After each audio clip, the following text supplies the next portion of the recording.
everybody, and welcome to PC Tag and Chill number 30 2v2 edition here at twitch.tv/Guzman Gaming 1. What's up? What's good? What's cracking? My name is Kraken Atkins, and on the mic with me today is Lon Lily. How are you doing today, Lon? I am doing alright today. I'm excited to see some sick 2v2 BB tag action over here on the PC tags. That is 100% correct. As you all may or may not know, yesterday, a national holiday, it was National Homie Day. All right, National Homie Day. We are continuing that celebration into Saturday with a 2v2 tournament. Best way to play some BB tag is with your homies. So everybody is paired up. We have 9 teams on deck, 18 players altogether if you times that by 2. And yeah, if yesterday's tournament was any indication, we're in for some good quality BB tag action on a Saturday afternoon. Yes. Or evening if you're East Coast.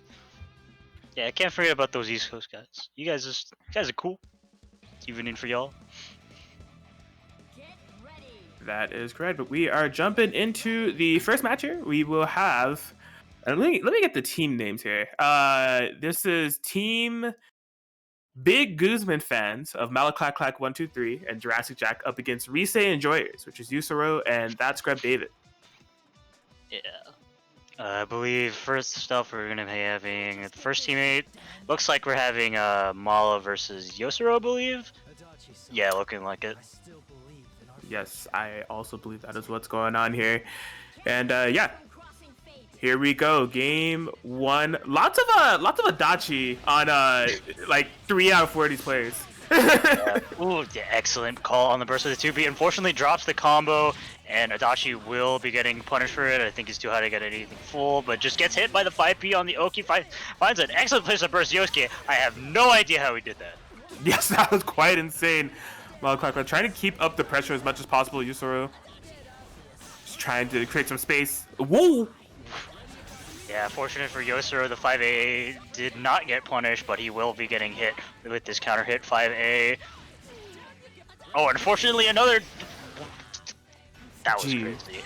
Oh, goes for the JC. Unfortunately, doesn't cash out into cross slash in time. I can't believe he blocked that excellent 4A call. Where are they moving?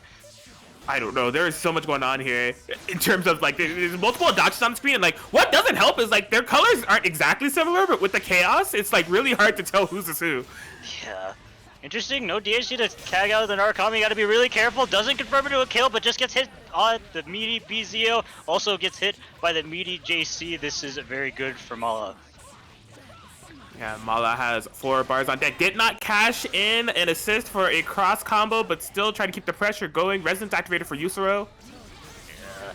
Oh, gets the Vorpal Blade punish into the Atom Smasher, and there goes his Adachi. Sets up the BZO on the incoming, but doesn't bait the DP. Oh, but a DP is baited on Yusuro's side there from Malaclack. The question is, are we killing? Oh, no. Not with that drop in the counter hit. JV confirmed, might seal the deal for this Yosuke. That is 100% correct. Yusuro taking full advantage of that drop. Malaclack has to be kicking themselves in the shin if their partner isn't doing so already, as Team Big Guzman fans will be going down 1 to Team Reese Enjoyers? Yes, Reese Enjoyers.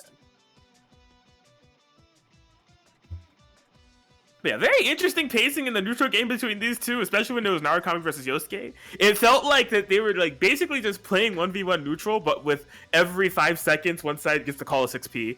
Like, yeah, Adachi just comes in to say hi, just like, hey, what's going up, you little brats? And then he gets smacked. Yeah, it was like it felt like a Mario Party fighting game of like, you know, it's Persona 4 Arena, but like every 5 seconds a falling 6P comes from Adachi. It's a new Mario Party game. Dodge the Persona. Indeed. Stage hazards in my BB tag. It's more likely than you think. Yo, we playing Smash now? It might be. Where's the hazard off mode or whatever it's called? All right, game 2. Oh, unfortunately, Narukami will get clipped with that 4P call. There's a lot of time to punish that move. Interesting, while just cashing out to the CC, but Narukami does fall out, but misses the J214B. And couldn't find the right time to burst Yosuke, and this is not looking good for Yosuru. I think this might even be a kill on the Narukami. Yeah, only about like 19 in-game seconds needed to take out that Narukami, and the Adachi isn't coming in the healthiest. Yeah, this is definitely a big hill to climb.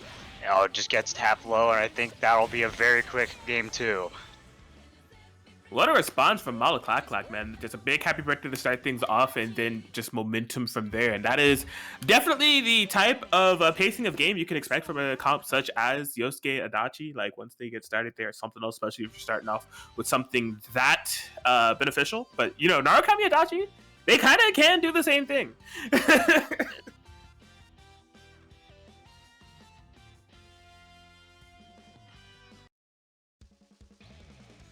Yes, excellent stuff so far here between the two.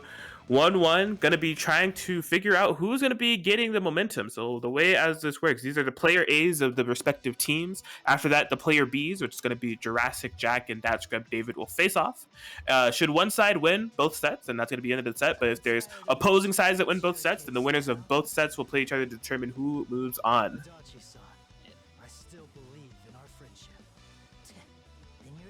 Dumber than I thought.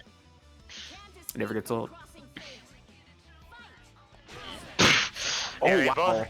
They both kind of had the same brain cell round start there, but Yosuru getting the better end of the deal. Interesting, no CC to capitalize on that situation there, and does get hit by the Vorpal Blade. Unfortunately, once again, does not find a great place to burst Yosuke. Yeah, you gotta be really careful about bursting on Moonsault. Yeah, baits the DP as well. You gotta be really careful of DPing on Moonsault as well.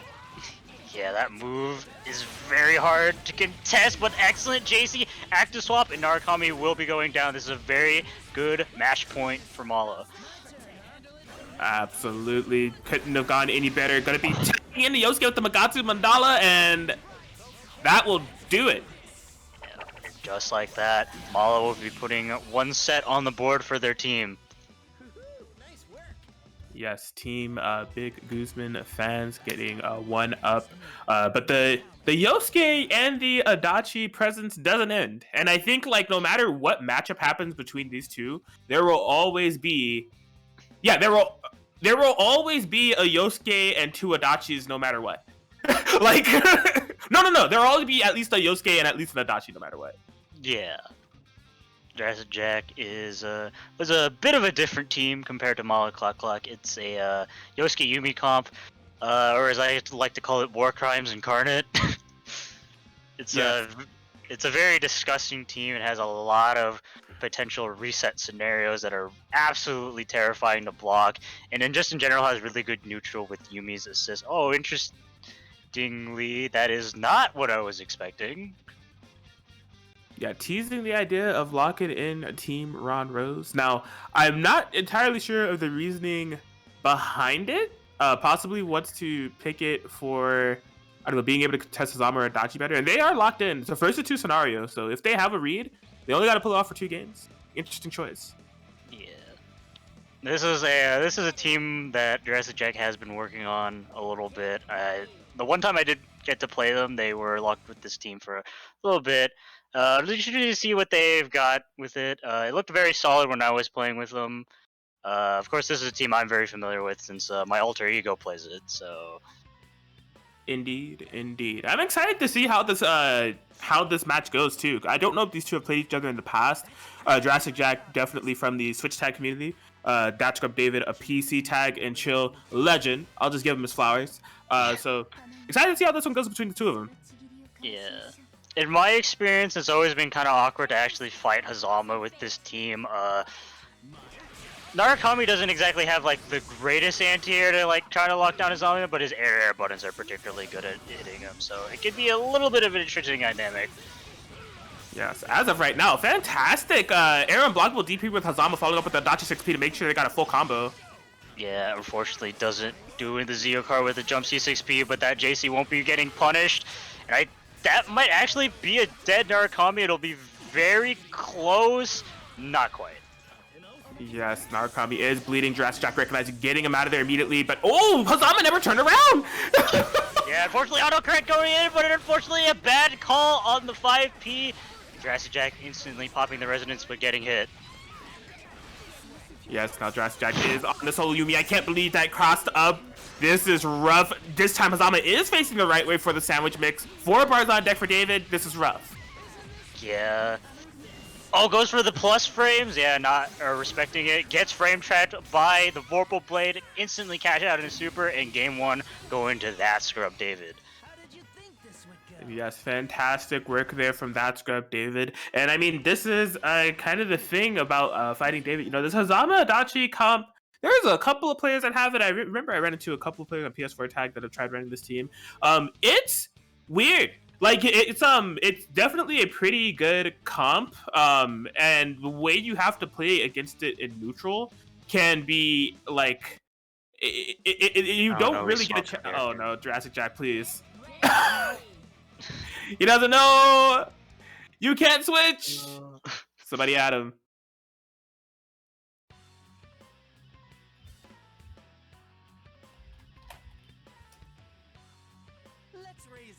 But yeah, basically what I was gonna say, it's like a very it's an interesting team to play neutral around. There's not a lot of teams that kind of play like it when it comes to like chains and 6P and figuring out how to stop it.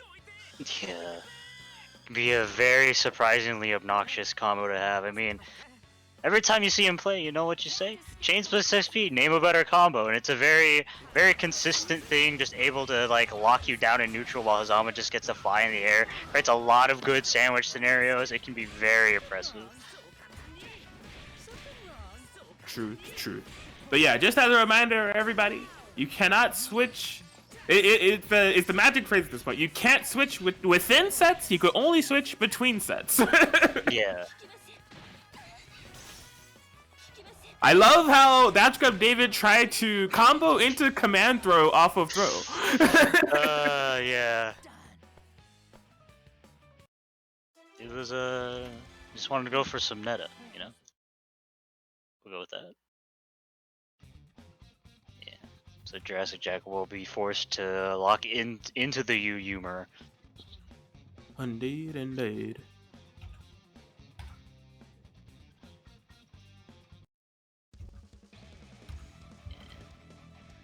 Fortunately for Jack, last time we saw him, or I say last time like that was a while ago, but like last game, we didn't really get to see a lot of the more impressive stuff Yumi can get going. There wasn't really any corner situations where the team really shines and able to get a lot of like layered mix-ups going. It was just a lot of waggling around in neutrals, not really finding any solid hits, and it just ended up building up into a really bad situation for Jurassic Jack, not able to really make back that life deficit.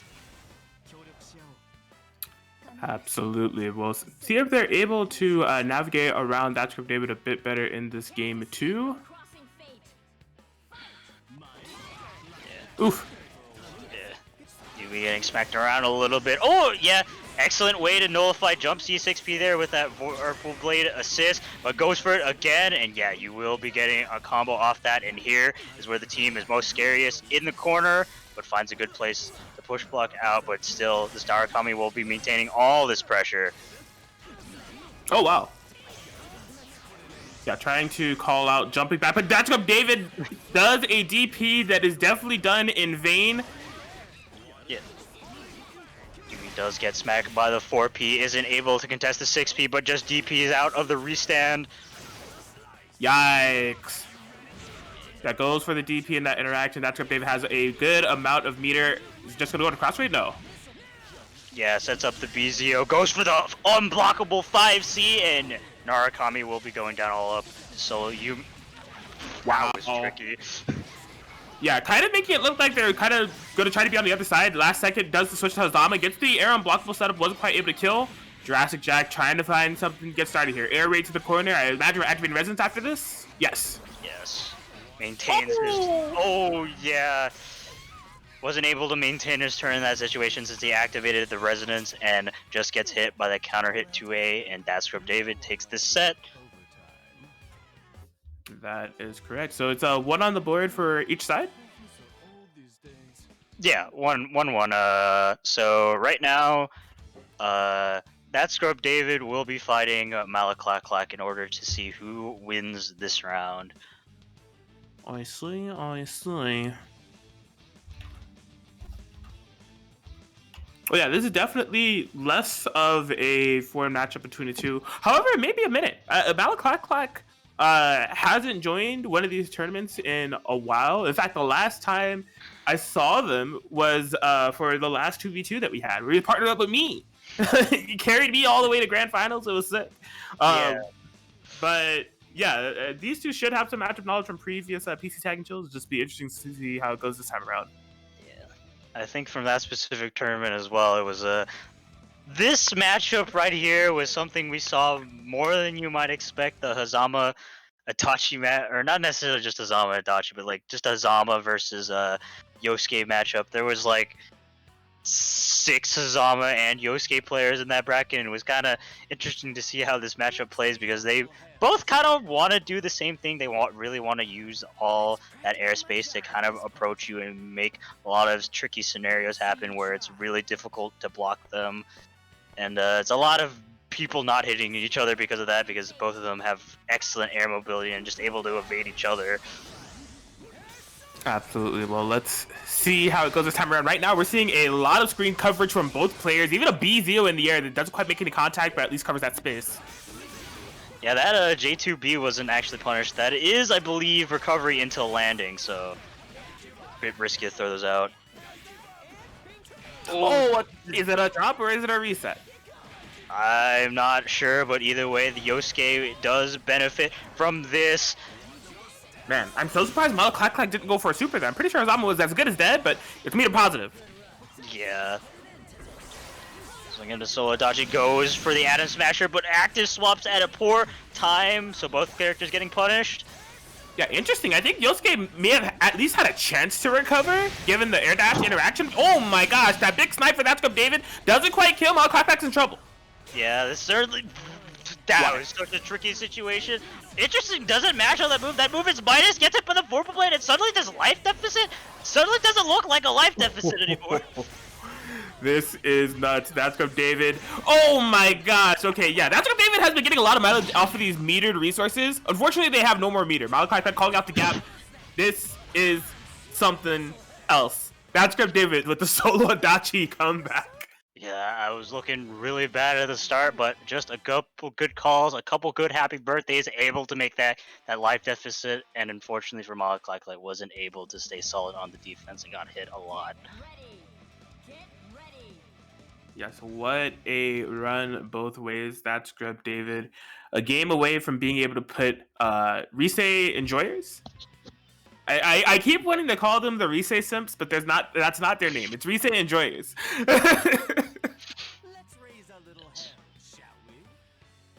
Yeah, how do you feel about it? How do you feel about this team? I know you as a Reese fan. I'm if I wasn't entered in the tournament, I'd be very biased to say that they're my favorite team in the bracket. Understandable, but the 5B round start is what is going to be happening this round. Oh, unfortunately, drops out of the combo, goes for the Serpent Snake Kick, yeeting Yosuke to the sky. He's still up there, folks.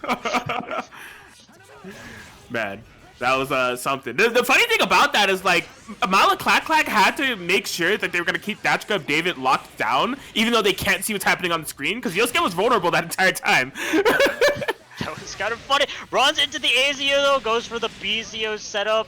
And I'm pretty sure the cross raid will be finishing it up, and once again all up to Solo Adachi, but the life deficit is a lot less bad this time, but sets up a BZO, doesn't block the overhead, but no full conversion.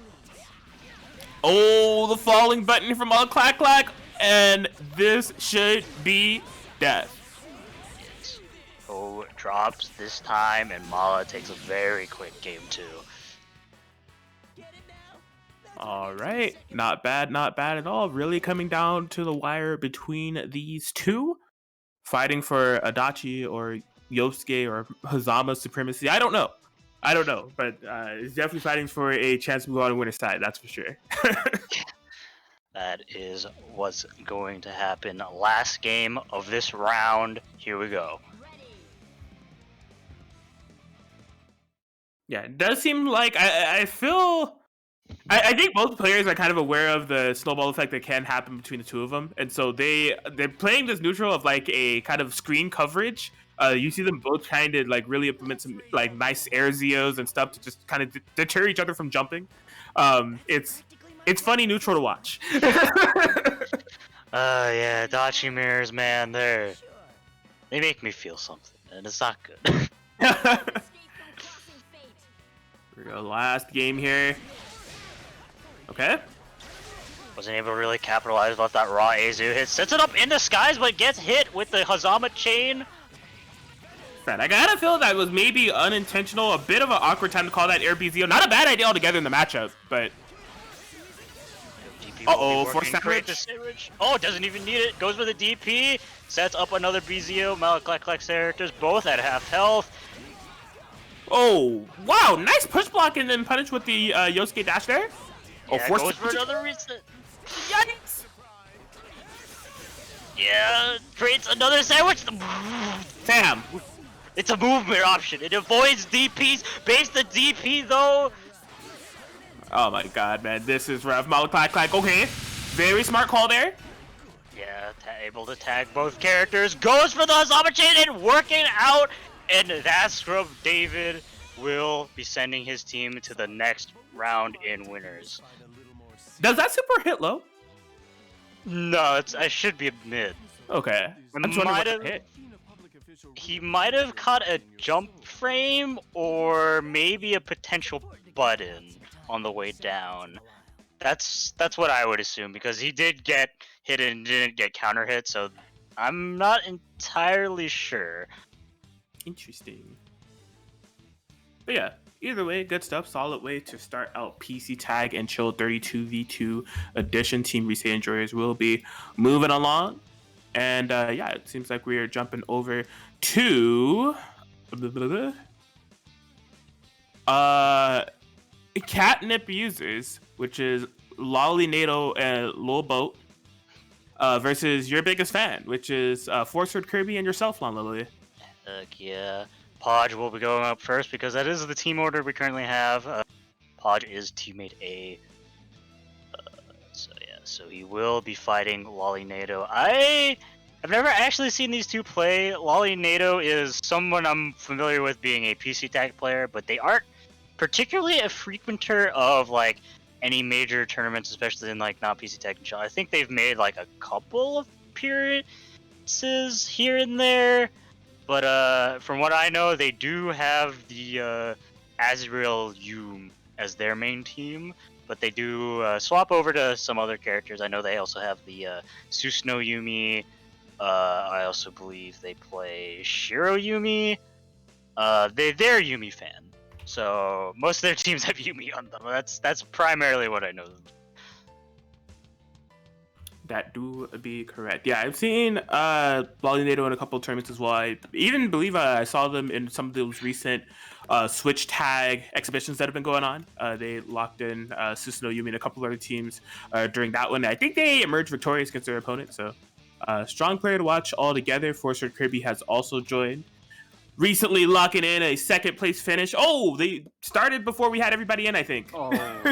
Well, poor little boat will not be making an appearance this match, but I guess it's not the hugest deal because these two are supposed to go up first. True. But yes, it is quite all right. Hopefully, Little Boat joins us for spectating and cheering on their partner via the stream. But we are jumping into it. Tell you what, Azrael Yumi, very terrifying team to have to face off. It's not slacking on any damage at all, and it's certainly not slacking in any corner mix either. Just those Azrael teleports, plus just how active Yumi 6P can be. It's very terrifying to have to deal with, but it has to get going first. Oh, God, that was a very brave 5B. Oh, yeah, I think. I was just gonna say, I think Lolly was just not expecting that to hit at all. Yeah. Excellent dash out, just able to hit the Tager with a 5B, and this is a huge amount of damage. That is a very great starter for Azrael. Oh, what? Wow. Wow, fantastic punish too to make it burst safe. Okay. Tager will be living though. This can be a very poor matchup for Azrael. He doesn't have any really inherent way to deal with Yukiko zoning. He does have Growler, but Yukiko is super maneuverable, so you can kind of just dodge it, the follow-up attack. Yeah, we see Podge actually just trying to take it slow here, just building some fire levels. Oh, that is so unfortunate that the JC miss opts to swap into the Tager, but unfortunately, Lolly dropping the combo. Tager will be given another chance at life. Almost given another one. Box of the 5B is what's still to do. All thing jump C? Okay. I would have tried it. Yeah, maybe it would have worked, but it would have definitely been a very risky thing to do. Oh, gets hit by the negative edge 214C, gets frame trapped by the 5C2, and she is turned up. This could definitely be a one-touch situation, but gets hit. Wakes up with a Miragi time, but isn't able to punish the jacket. Yeah, fortunately, Lolly Nato didn't get hit. Unfortunately, it was a crap ton of chip damage, and then Force Kirby got a hit shortly thereafter, and that's all that was needed for Sword Kirby able to get the first game on the board for Team Your Biggest Fan.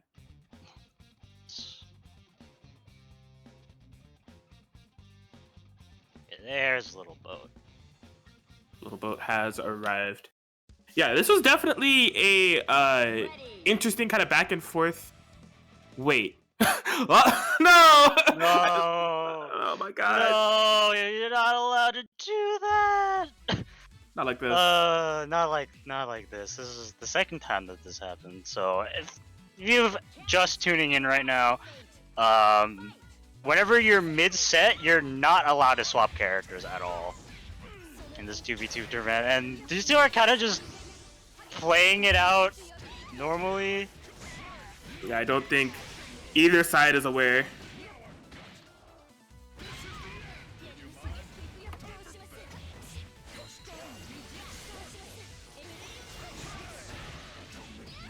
I mean, for invalid game, Podge is really doing well in this matchup. The Yumi's looking kind of dead here. Punish the JC with the Spark Bolt, but no full confirm on it. Just wakes up with the 5B though. It's gonna be a lot of damage on this Yukiko. But will it matter? We will have to see. I mean, this is awkward to commentate. This is a good warm up here for Long Tornado, but it's not gonna matter. Not for the game, and also not for the momentum. They have to switch back to the Azrael.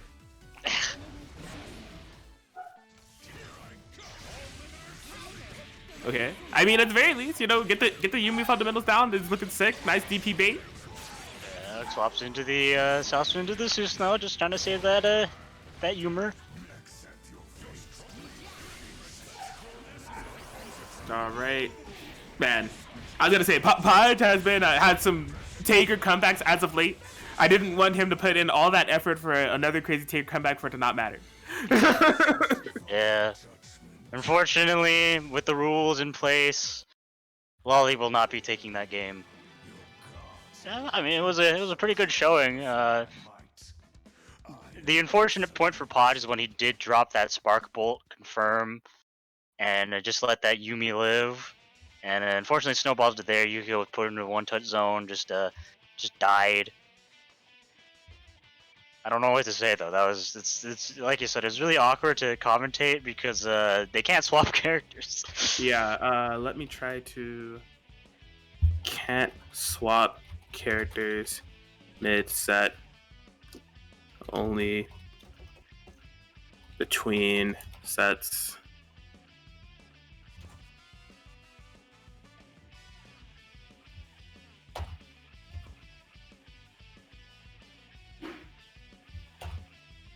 Okay.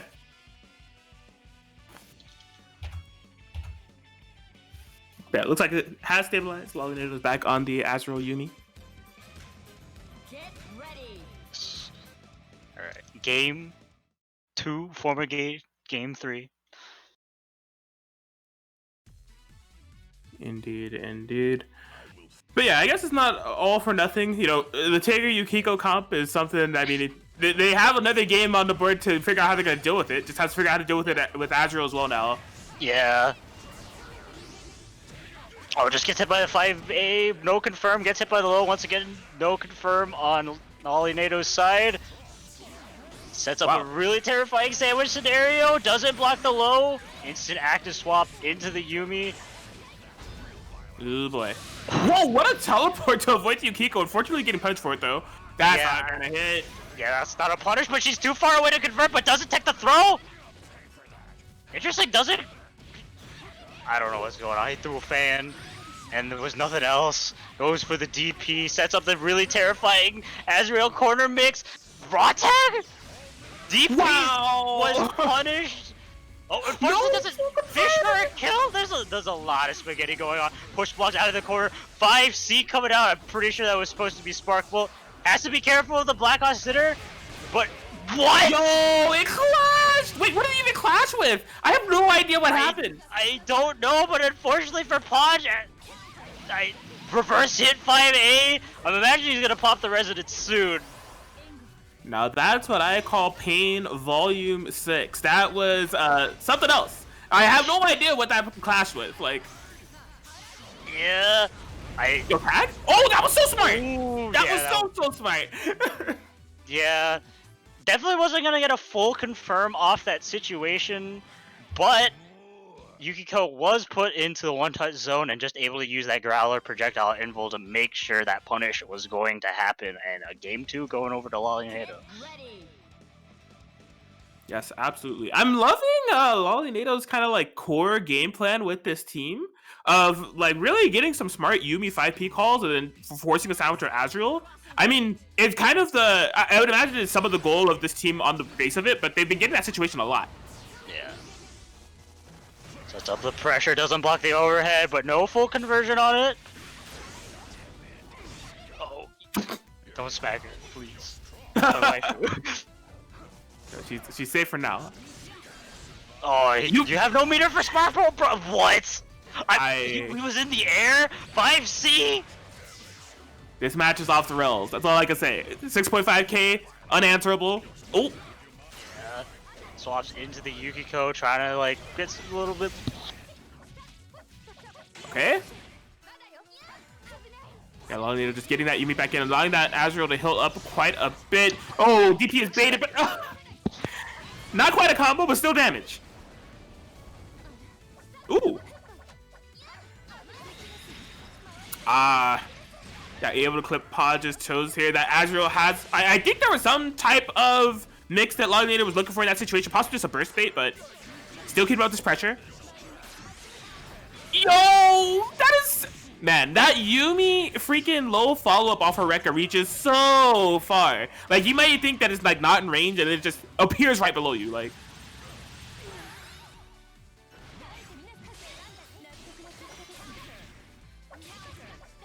Oh my gosh. Force Recovery needs to be really careful about calling this Tager. Both of them just kind of slowing down. Oh my gosh, yeah, as I was saying, needs to be careful about calling the Tager. Fortunately, able to live to see the light of day. Ooh, gets hit by the 236B. Ollie just playing a very patient zoning game. No need to approach. Tager getting tagged a lot. Yeah, Lolly has been doing very good Azrael assist calls, like mixing up between literally all three of them. Oh, but the Spark Bolt eats through the snowbirds. Yeah, gotta be really careful. Just DP's out of this situation. Trying to get more health. Baits a response, but Tager is able to fully confirm. Oh, gets hit by the Gustav. This is a very close game to have to be. Not a counter hit, so isn't able to convert. Excellent jump out, gets hit. This should be a dead Azrael. Definitely level 4 resonance on both the Yumi and the Yukiko. Oh my gosh! It might have been a missed push block there from Lolinato, but either way, that will be a game and a set for Forster Kirby and Team Fan something. What's our team name? Your biggest fan. Your biggest fan. Indeed. Oh, dude, is this how you felt when Malo was playing? Like when you guys were 2v2? Because I feel 20 times more anxiety when I'm watching my teammate play than I normally do on commentary. Because my god, it was spooky. It was absolutely freaking spooky. I was on the edge of my seat. Anyways, it's my turn to play Little Boat. I've never actually played against them before, but they got looked into the Jubei Plat, which is a very interesting team to say the least. I have never fought a Jubei Plat in my entire life, but here we are. I will go defo mode. Wish you good luck on the comms. All right, and I wish you best of luck in the match. Yeah, Jubei Pot, quite the eccentric team. If I had to name one player who has maybe played the team, it would have to be Kyo. But like even then, I think they go Carmine Plat. But like, yeah, I'm excited to see it. Love seeing both of these characters when they do come out because they're just like kind of some niche picks, and can create some hype. And I like Lil Boat's name. I don't know if they're a fan of Lil Yachty or not, but like, yeah, I'm kind of a fan of Lil Yachty. So, but anyways, Lon Lily locked in to Yumi Yukiko, Team Poetry. Yes, and the optimal tech, you know, they do a poem. It's supposed to rhyme, but if you have Yukiko in Japanese, Yumi in English, they don't rhyme.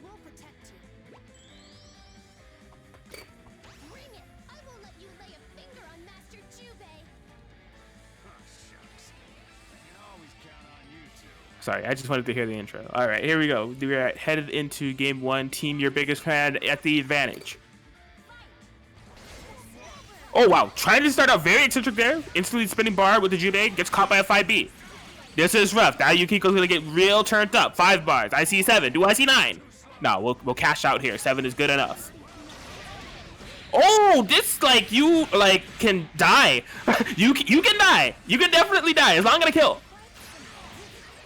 Yes, beautiful. Jump C to get back to Yukiko. Try to make it as, like, I think they thought that was going to kill. It was close. Trying to, like, spin as little meter as possible. Didn't quite do it, but still got the Jubei down.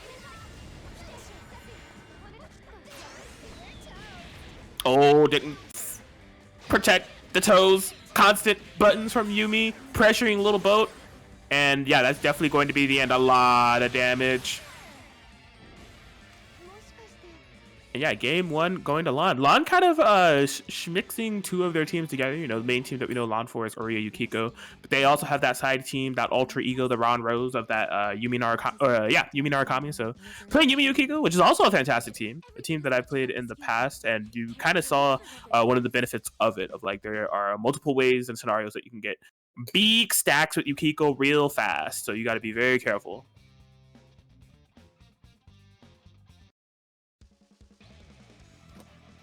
Yeah, hopefully we get to see a bit more actions out of Little Boat this time around. I mean, that was definitely a lot of tough calls. Little Boat had a bit of trouble getting things started all together because Lon just got some really big damage and really big situations off of getting those Yukiko stacks real fast and the happy birthday situations. But I'll be excited to see how they adapt. You know, Jubei is definitely somebody that can really kind of force Lon to approach a bit differently, possibly like Yukiko assists off of that Phoenix and everything, because Jubei has the teleportation, you know, the dashes that are very, very useful navigating around screens. Plat as well, you know, she does have the float, which could be kind of useful, very deceptive. But here we are, game two, going for the fish ring slash. Not quite the air moving option I was expecting, but you know, functional nonetheless. Yikes. Okay, yeah, Lon said welcome to neutral. Gets the overhead. Tries to make it a burst if conversion is not, you know, close enough for that 2B. Rut-row. Low boat. Low boat. That's a happy birthday. I like the stabilization thus far, but yeah, since it was a happy birthday, wasn't quite able to get the Jubei combo that they were looking for, but keeping the pressure on Lon. Lon finds a way out of the corner. Bruh. Hit the persona and, like, yo, Lil Boat is playing Tony Hawk Pro Skater. They like did an ollie off the persona, decided to do a kickflip, gap vertical into the mid screen, but didn't quite work out. Jubei is dead. All right, solo Plat. Yeah, I am interested when Little Boat maybe gonna try to go into the Plat power up. But right now, just trying to stay on the aggressive. Oh no, did not tech. That's 8 bars on that Yukiko too. You're gonna be taking a good amount of damage. That resonance is wasted. 5C Ender. Oh, low overheads. You love to see it. And Lon Lily will be getting a game on the board, a set on the board, and team, your biggest fan, will move on into winners round 3 to fight Reese Enjoyers. Yes, the fate, or the fated duel between Yukiko fans and Reese Enjoyers will be occurring next round. That is correct.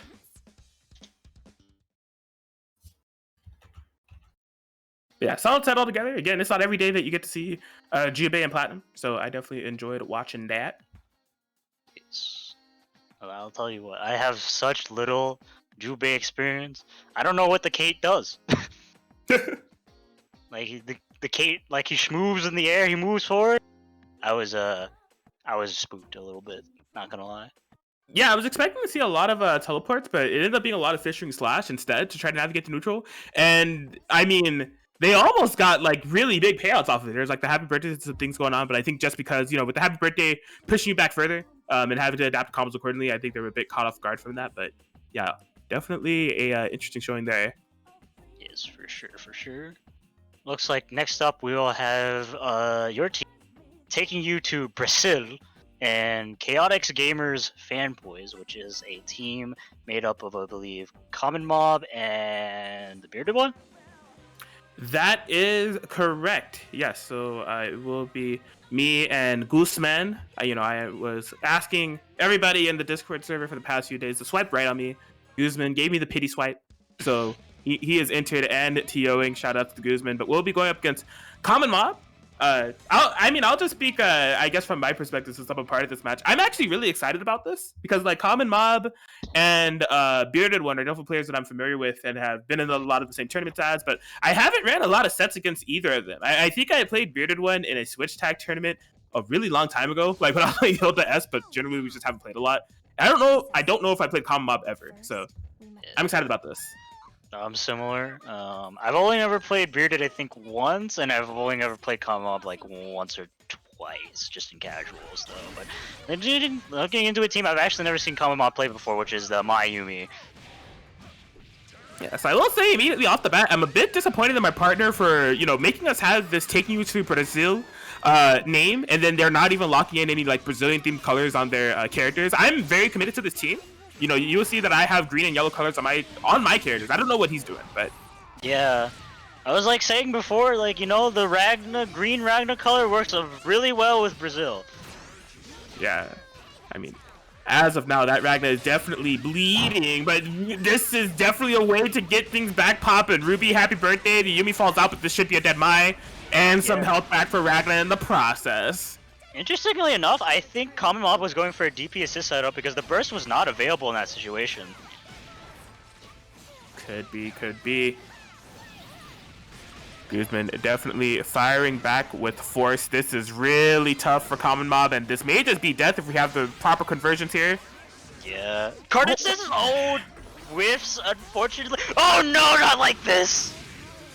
Like this, indeed. Dame tu telefono is what Guzman says. You know that Brazil, they don't speak Spanish, they speak Portuguese, and that I spoke Spanish. But anyways, a phone has been stolen. Yeah. One phone stolen in a one-game one for Guzman.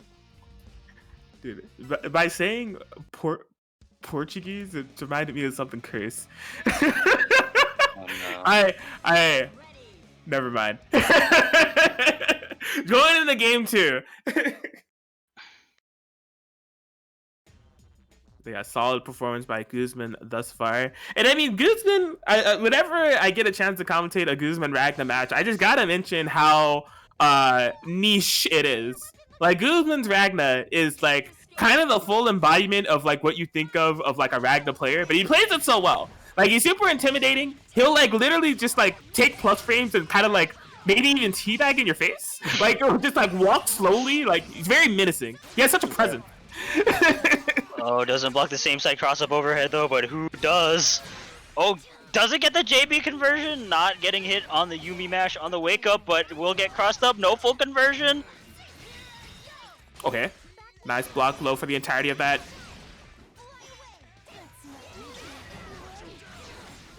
Ooh, a fantastic Ragna call, but just somehow did not make contact with the Mai. Yeah, it was a really awkward situation. This Mai 6B able to just keep Yumi safe, but she ain't looking so hot right now. Oh my god! That was cheap. That was definitely cheap. Yeah, this time the will make contact, but I think the intention was to get like some heavy pretty damage on Mai. It didn't quite work out, but Yumi's dead nonetheless. Yeah, you definitely take a kill on a character anytime you get. Okay, respecting. Yeah, respect those plus frames.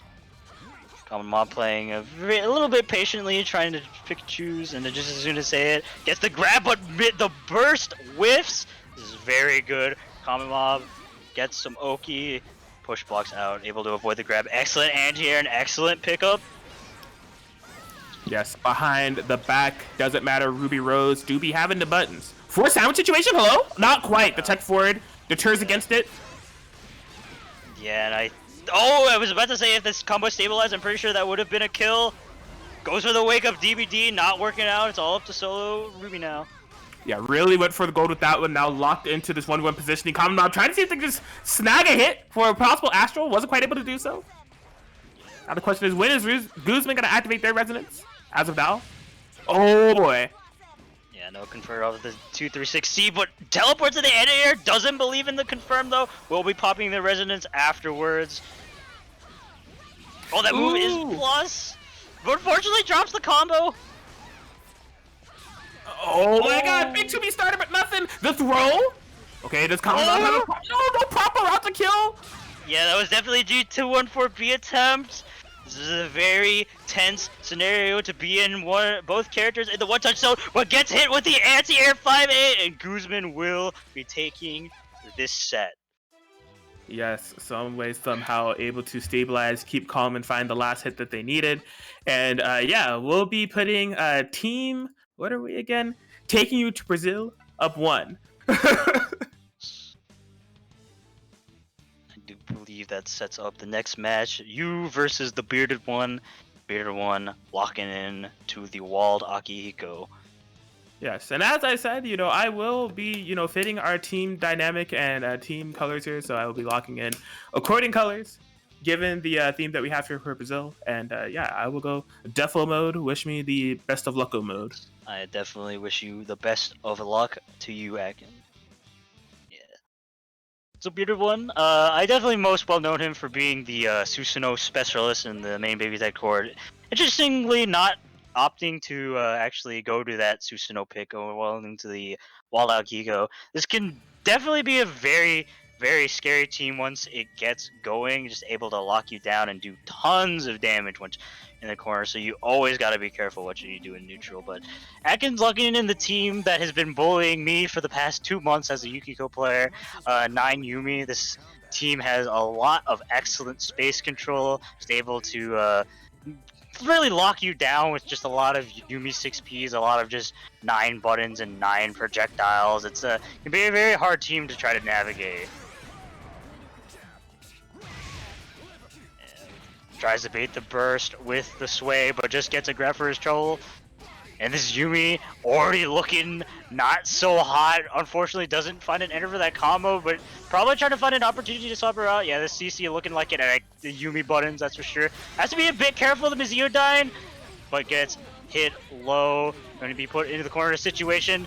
Interesting, doesn't go for the solo unblockable setup, but does get the overhead, but and baits the DP, goes for the 5C reset. I'm not sure if a combo would have killed in this situation, but either way, Aki ain't looking so hot, doesn't bait that burst, and Aki does get to live to see another day, but I can't imagine this is a very good matchup for Wald.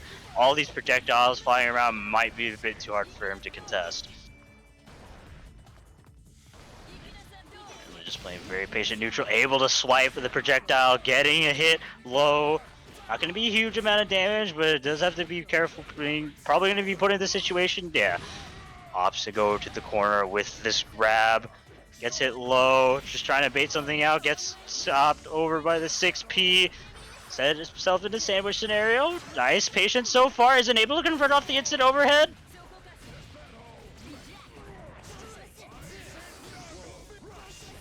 Setting up the CC, activating that super immediately. Will be getting punished, but no stabilize into a kill. Nice jump over the 6P. Excellent converting with the 6P with the Aizen is all up to solo 9. This is definitely one of the better solo characters to have in this game. She is very self-sufficient, just able to get a lot of mix-ups going. Isn't able to unfortunately confirm off that and base the DP. Solo wall sign versus solo 9. And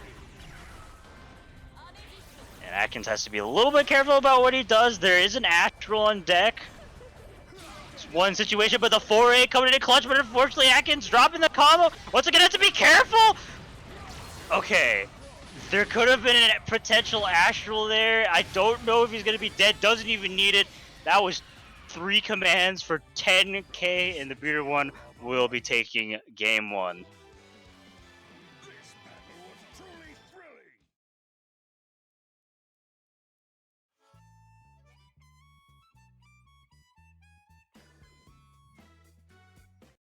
There's a lot of just a very slow neutral game being played. Neither player really wanted to just recklessly approach them. We can see a lot of just trying to fish for those beer one side. It was a lot of 236A plus 6P fishes, just trying to get a conversion off that. Atkins just playing a very slow neutral game with those 9 projectiles plus Yumi 6P.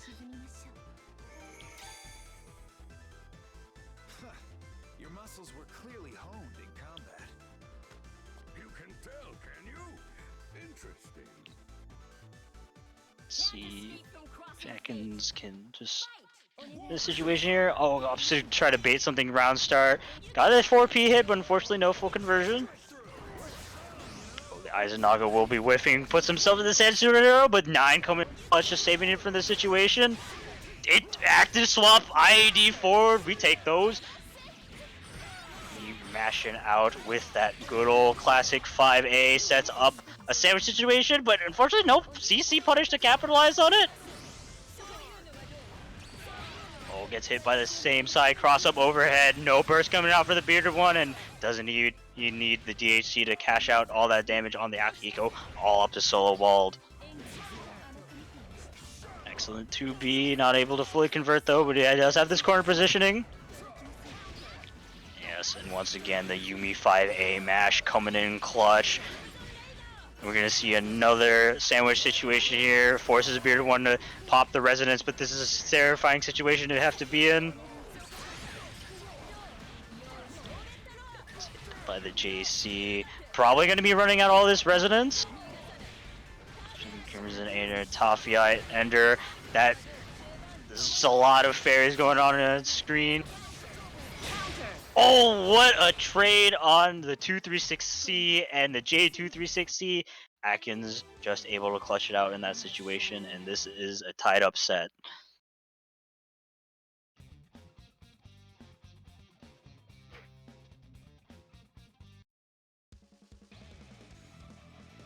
Get ready. Get ready.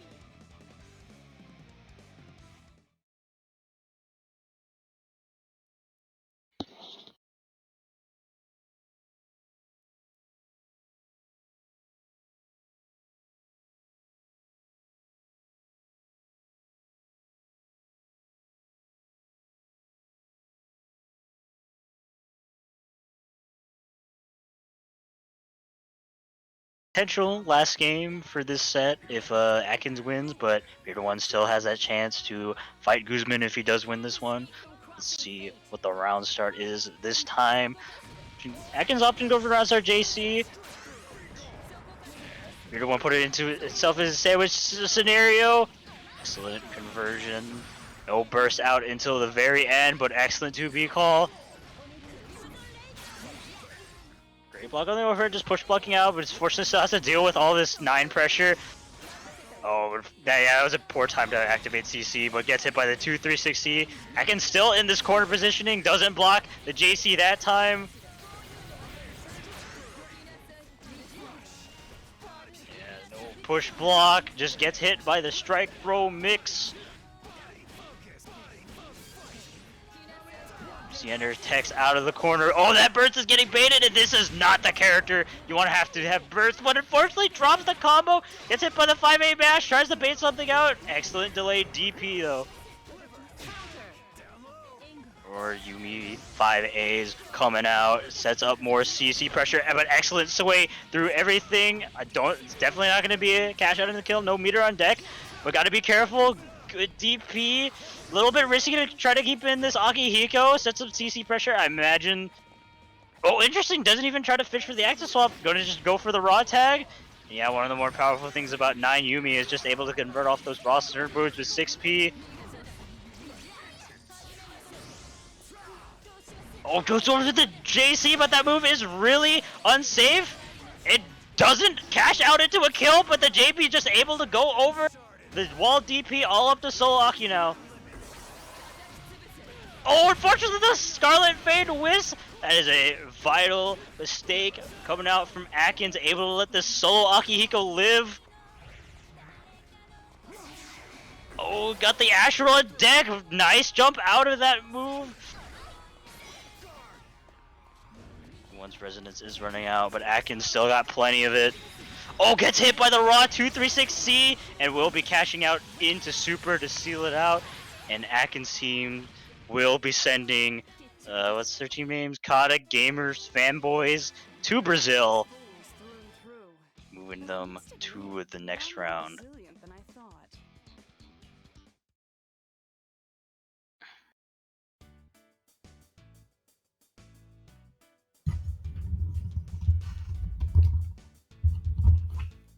All right, I have returned GG's to Common Mob and the Bearded One. It's really a very good set to watch and commentate. Looks like, judging based on who we have in the room, it'll be my team versus Reese Enjoyers. That is correct. The long-awaited clash, Persona 4 Arena centric. Reese, is this the meme of the casual Reese fan versus average Reese enjoyer? Or no, casual Yukiko fan versus average Reese enjoyer? I think that's what's going on right here. That's the battle of the memes. I guess we'll be determining who is the better waifu. I mean, I like Reese. That's the problem, though. I can't insult her. I love her. I can't say anything bad about her. So I simply won't. I will just say Reese fans are valid. Okay, yeah, that's fair. I mean, I will try to be as unbiased on commentary as I possibly can. I mean, if you know me, you know that like subconsciously I do have a side that I do want to be on here, but you know, I will remain fair and down the middle. Yes. I mean, yeah. Judging by team order, it will be Yosuro versus Podge up first. I see. And yeah, I do see everybody in the room. Forster Kirby has not gone off of auto pass quite yet. Yeah, he's been hanging out in this room for quite a while now. I haven't shot him yet because he's my teammate. Fair enough. But he needs to go up first. Podge, please stop being AFK. I simply request that you cease to be away from keyboard. Yeah, I mean, Forster Kirby's been playing a lot of fighting games all day today, so it could be they went to go get some water or something, taking a break. Okay, but they're here and they're ready up, they're good to go against Yusoro. Yes.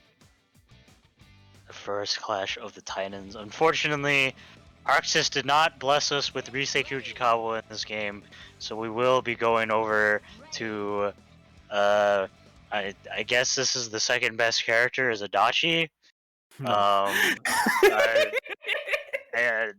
Is that the implication here? Because both those players, they're both Adachi players. So, you know what? I'm not gonna go down that line of thought. That seems cursed. Yeah, I mean so the only context to where that is true is that Adachi is an Ultimax character, and Reise is also an Ultimax character. So from that context and that context alone, Adachi is the next best thing with no Reise. Fair. Yes, Commando Ender, Forster Kirby in trouble here in this corner. Yeah. Trying to snipe out the Yukiko probably with a 6B. Excellent block on the overhead. Podge probably expecting that to actually hit. And you should be able to convert off it, but Narukami doesn't auto time. Sets up a standard scenario, but the J is missing, but Yukiko's still getting a P. There's a lot of drops going around. Ooh. Oh, I don't imagine he actually wanted that JC there. Oh! Yeah, Yosuro getting the better end of that trade here. Taker too big of a big boy, but he gets hit by the command grab. I don't know if... Yeah, I think cross slash kills you, definitely. Yes, that will do it. Taker will be going down for 4-star Kirby. Trying to be very cheeky on the incoming Yukiko side to maybe get a sandwich, just couldn't quite get it. Yeah. Excellent place to contest. That move is -3. And, don't think this will be a kill. I hope it's not. That's my waifu. Yeah, she does live to see the light of day. She had, 2 Agi stacks and a level 2 resonance. A DP to get the Adachi off of them. This is pretty good thus far here for Podge. Yeah, unfortunately, though, drops the combo. Gotta be careful. Gets hit by the overhead, but doesn't cash out into soup. I'm so surprised. Yeah, he did a B version instead of C version, but just runs into the 5A. Zeodide will be able to take her down, and game 1 goes over to Yosuro. Not bad at all there from Yosuro, making quick work of the Taker, leaving Yukiko to her lonesome. Almost, 4-star Kirby almost able to dig deep and find that solo Yukiko comeback, get the resources started, but unfortunately just wasn't quite able to get the beginning, snow, little snow piece to get the snowball going. I couldn't find a synonym for piece. I know, I want to say it's particle. That was what I was looking for. The tiniest snow particle to build the snowball from there. I mean, I don't know how to say. I would just say he didn't build up the snow to actually make a snowball, I guess, but that just sounds weird. True. It even makes less sense that I'm trying to do a snow analogy for a fire-based character. Hey, her name does mean snow child, so it's not the weirdest thing, I guess. I didn't know that. The more you know. Alright. Well, 4-star Kirby caught in a familiar situation here with this Taker, right? In the corner positioning, Yusoro just kind of bullying this Taker all together. Oh, yeah, I love that routing. Jumping back just to kind of make it burst safe just in case. Yeah. Also gets the good spacing for the cross slash, make sure it keeps the corner, bursting out the Yukiko, but it will be getting punished. Oh, goes for the wake up Agi dive, but that is a safe jump deep. I have never... He freaking push blocked out of that setup? Yeah. I've literally never seen that in my life. Definitely nuts. The only unfortunate thing is Yusoro didn't have a good response afterwards, but getting out of that setup in its entirety was definitely impressive. Taker getting smacked, but getting well covered by all these Yukiko fans. Gets hit by the AZO, but nice air conversion.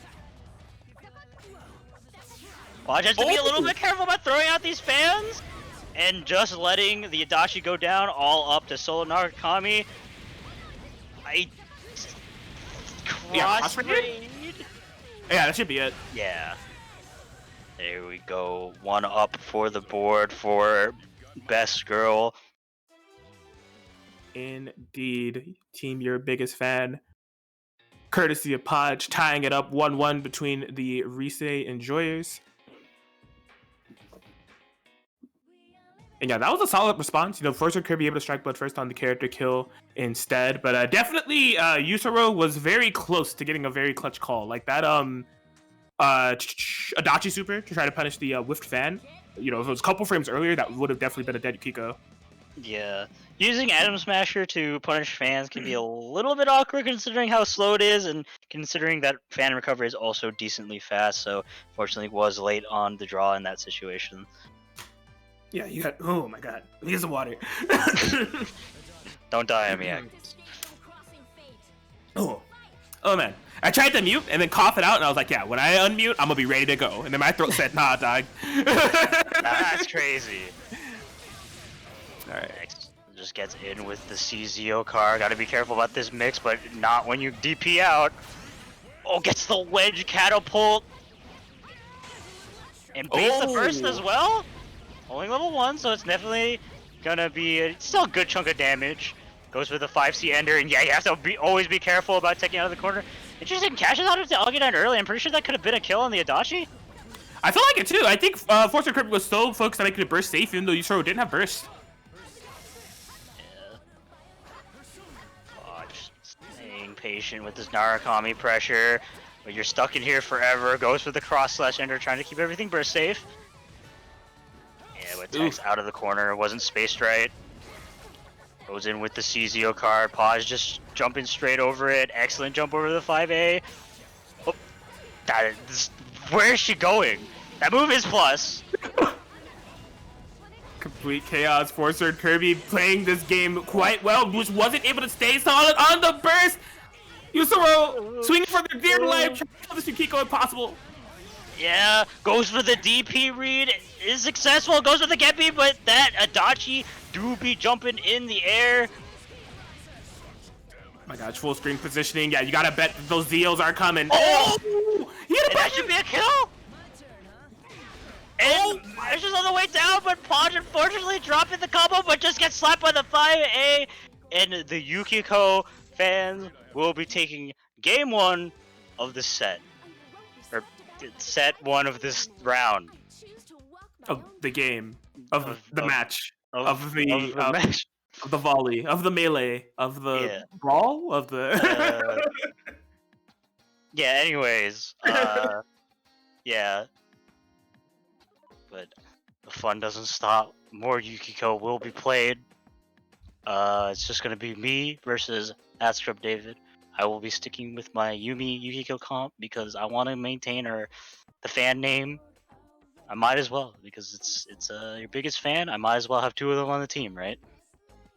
Not bad reasoning at all. Best of luck going up against that Script David. Yes, I will go defo mode. Good luck on the comms. Thank you.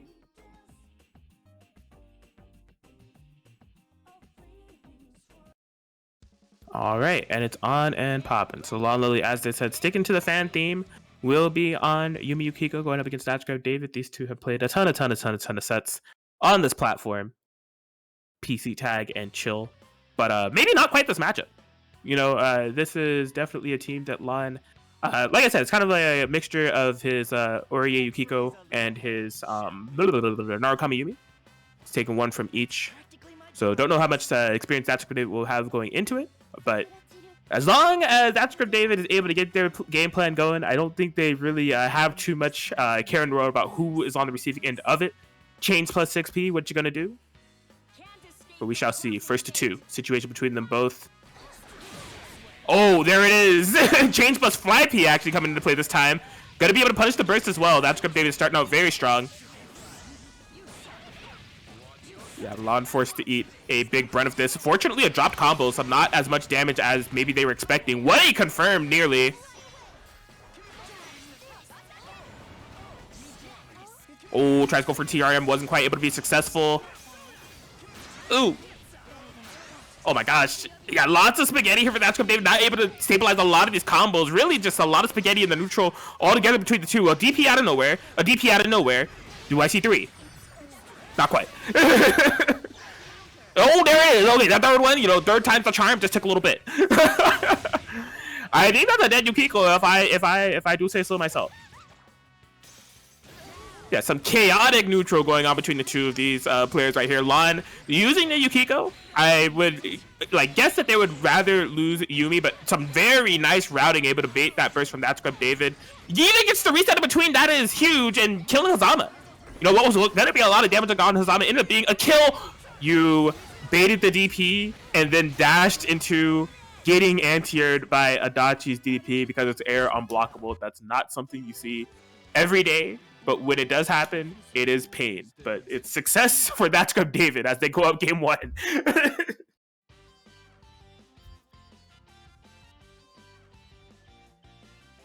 What a crazy game 1 altogether. Those two were definitely really firing back and forth. Like I said, the neutral just never really came to a standstill. Constant decision making both ways. But that script David definitely came out on top at the end of the day.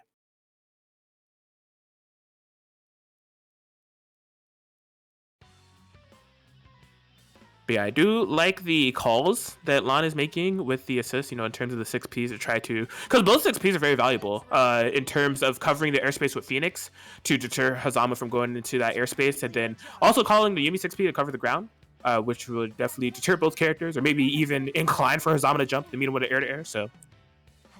But that's good. David also doing very well in the 2v2. Chains plus Adachi assists, and then even playing well with Adachi on point too, so...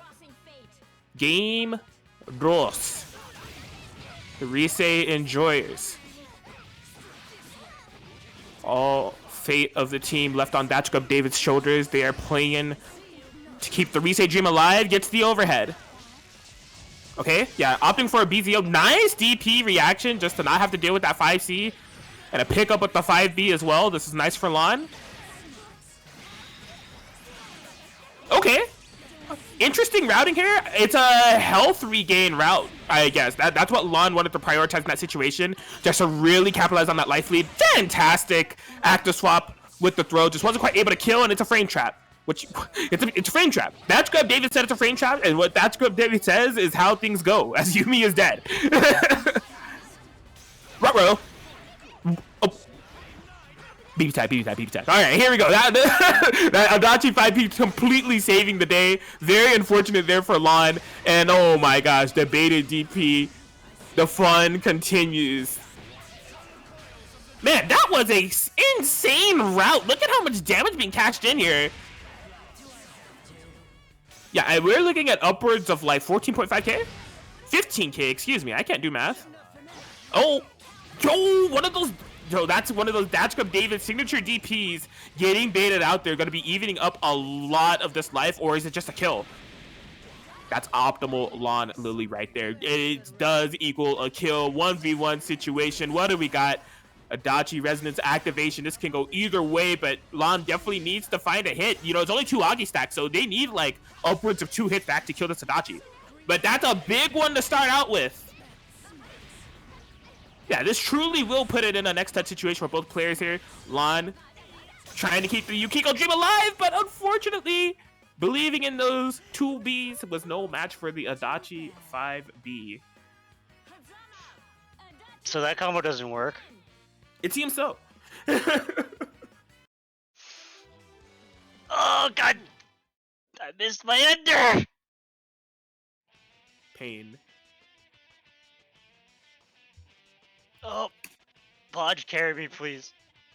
This is the only hope in order to keep the Yukiko dream alive. It does rest on Podge's shoulders, and on the contrary, that's Grub David. The hope to keep the Reese dream alive, resting on their shoulders as well. Yes. I mean, I'm rooting for the Yukiko. Not only is he my teammate, but he's also playing Yukiko, so I'm doubly biased. Understandable.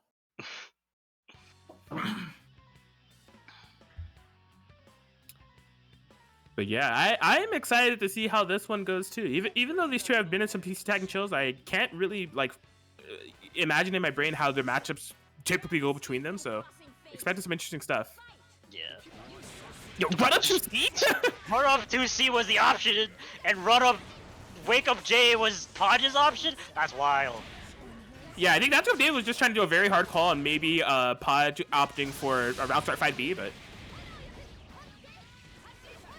Right now... Unfortunately, the 2-1-4 misses? Yes, Yukiko routes, what are they? I wouldn't know, I just dropped mine. Hello, Meragi? Best move in the game? It is quite active, able to get the counter hit conversion, but unfortunately drops the combo. Oh my gosh, Podge is trying... This is tough. Like, even though she's throwing 2 fans, Podge is trying so hard to find the right trajectory to hit Hazama out of. Like, you can see him switching up between 1, 2, and 3B, and just has not been right yet. Like, yeah, it can be very awkward to try to air test. Swaps to the Itachi. Oh, faints it. Just goes for another DP. Doesn't kill. She's only level 2. This is some chaos right here. This is some of the most clown shoes neutral I've ever seen. Like, this is really hard to keep track of. Forza Kirby trying to carry these areas of the screen, and that's David welding away, trying to be as evasive as possible. This is nuts. Yeah. Jumps over the Heat Riser, but isn't able to punish it. Still got that Heat Riser buff going on. Doesn't confirm. This should be a punish with the Spark Bolt. And no Podge. What? Please. All right, I stand corrected. Now this is some of the most clown shoes neutral I've ever seen. The BZO just. What is neutral? What is neutral? I don't know anymore. I have an answer. What is going on? All right. Okay. Okay. That's good, David. Even though the neutral is getting quite chaotic, no matter how chaotic this game gets, no matter how chaotic the decision making is, the fact of the matter is, Adachi's 2B is still kind of trash. As Forcer Kirby is able to get game 1 in what was a very interesting rally on both sides. Oh man. You know, Teiyu Yukiko is a very inherently cursed team comp. All I'll say is probably some of that curse energy is coming out. Yeah, I am definitely seeing the full embodiment of, or maybe just half of the embodiment of what the curse matchup here can bring to the table. There's still more games to go. We'll have to see if Podge, because like I don't like dislike their approach of how they're trying to deal with Hazama. It's just very hard. They're trying to snipe that that character out of the skies with Yukiko's fans. Yeah. 3 fans on fight 2v1, please. Yeah, she would basically just have a reverse Yumi EX Snowbird. Please. Thank you. I need it. As of right now, Forcer Kirby definitely finding some solid hits off that DP punish. Unfortunately, got the ender, so there will be no counter positioning. Gets the counter hit DP. Sets up another BZU situation, but unfortunately, Sledge does in fact suck. Oh, constant air to air is trying to get the pressure going. Yeah, yeah, trying to make this all unburstable, and that might be a dead Tager. It's gonna be close. Know. He's a big boy. That's 20k health right there. He's not dead. Yeah, he lived. Why? Gamer. Oh my god, just sets up the AZO right in her face. What are Yukiko combos? I still. Yes, it's a question that we don't have an answer to quite yet. Oh my gosh, Forcer Kirby getting throw baited. Not the end of the world. Oh, that was an excellent purple play. Tries to punish a burst. Is he going in? No, just able to cash out and burst in the Tager. Trying to save Yukiko's life, but he will be going down. 2 bars on deck. Gotta be a little bit careful. But just gets hit by the grab, and as long as there's no drops, this should be a dead Yukiko. Yes, that's Grub David able to. Man, what? It's 1-1? Yo, it's 1-1, yeah. Oh my gosh, down to the wire. Got one more game left in this set. Both standing cultures, the casual Yukiko fan, the average Reese enjoyer. Which side comes out on top? It's a photo finish. Yeah, it's gonna be a very stressful game 5, I'm sure. Or game 3, technically. Yeah. Stressful for who, though? Stressful for them or stressful for you? Yes. This is the battle, apparently, to see who's best girl, so, you know. I think that... Oh, it does... That Wedge not getting punished, but Podge getting up, open up, but doesn't believe in the 4A mash. Locking him down with the 6P. Zama just able to get hit by the overhead. Wow, passively built 5 stacks with Yukiko in the back there. That's huge, because Podge has been having some trouble getting some Yukiko stacks in this match. Yeah. Gets put into a sandwich scenario, but instantly wakes up with a Baragi twin. Fantastic. Perfect jump over that AZ. What are Yukiko combos? What are Yukiko combos, indeed? Ooh. Sets up a sandwich. Nice. Never mind, it was a burst. Yeah, I mean, this isn't the worst amount of damage to take in a row. You're Tager, BZO starter. You know, that's what David doesn't have many resources. But I mean, you do want to, like, not take that. You know, the blue beat comp coming clutch for that.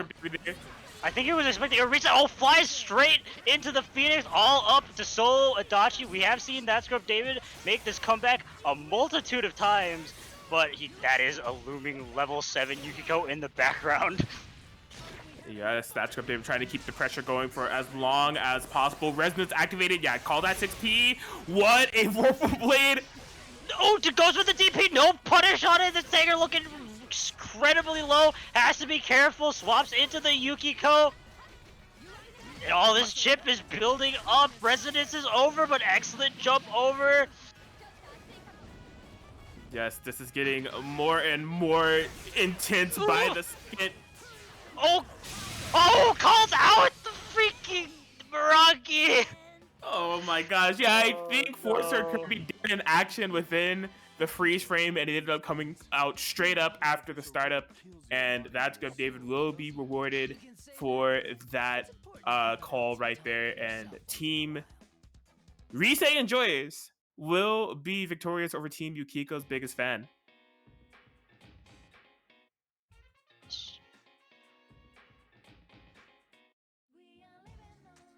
So yes, they will be moving on into winners finals.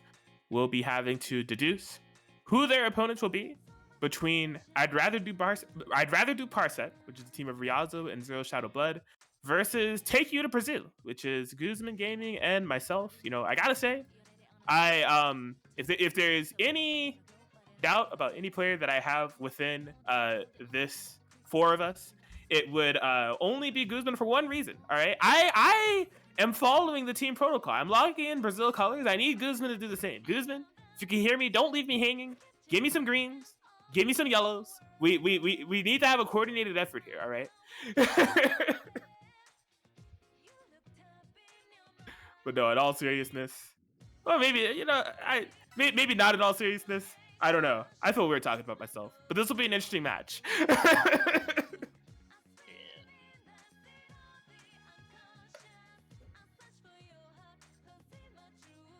everybody has joined. We're actually just waiting on. Yo, kick your partner.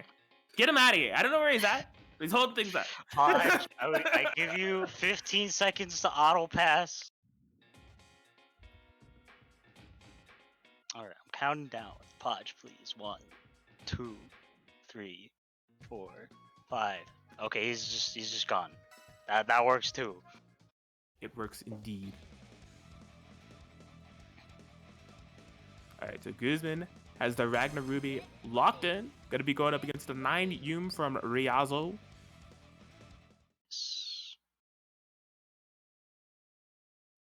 Yeah, so familiar team on the other end here. I can't tell you why. I'll just say that it definitely looks familiar. I do agree with starting. It was 9 Yum at first, but they decided to start Yum 9 instead. I think that's a good call. Going up against Ragnar round start. Yeah. You want to have at least something to contest that illustrious boot round start. It's very good, very solid, and here we go. Brazil colors. Yes, Green and Guzman heard yellow. me. Thank you. It's a pleasure. Can't escape from crossing fate. So here we are, game 1, Guzman Riazo. Oh. Yeah, that's the reason why you want to start Yumi. Yeah. Oh, and happy birthday too. That's a. Are we still in a happy birthday? Yeah, so like Guzman's not dead. He's just taking a lot of damage. Oh, he missed it. It was supposed to be bomb for sure. Yeah, Definitely. definitely. There's some round start interactions where this team actually can just kill you. That wasn't one of them, but he can have Guzman like really low. Excellent block so far, but the anti-air low for whatever reason. Why is it? Who knows? All right, Guzman trying to get something started here if it's possible. The 5B with punish. Ooh. Burst Oh, out. Man. This is a big chunk is going on. Yeah, there is quite the chunkus going on indeed. This is rough. That was all the block string, so didn't have to worry about the cross-up. Yeah, Rip. bait the DP though. And Ruby actually gets a surprising amount of damage off those DP punish roots. Not gonna actually see a cash out into an ender, but doesn't need it, but doesn't confirm into a kill and gets hit low. And as long as there's no drops, I can't believe he tried to go for that pickup on delay-based netcode.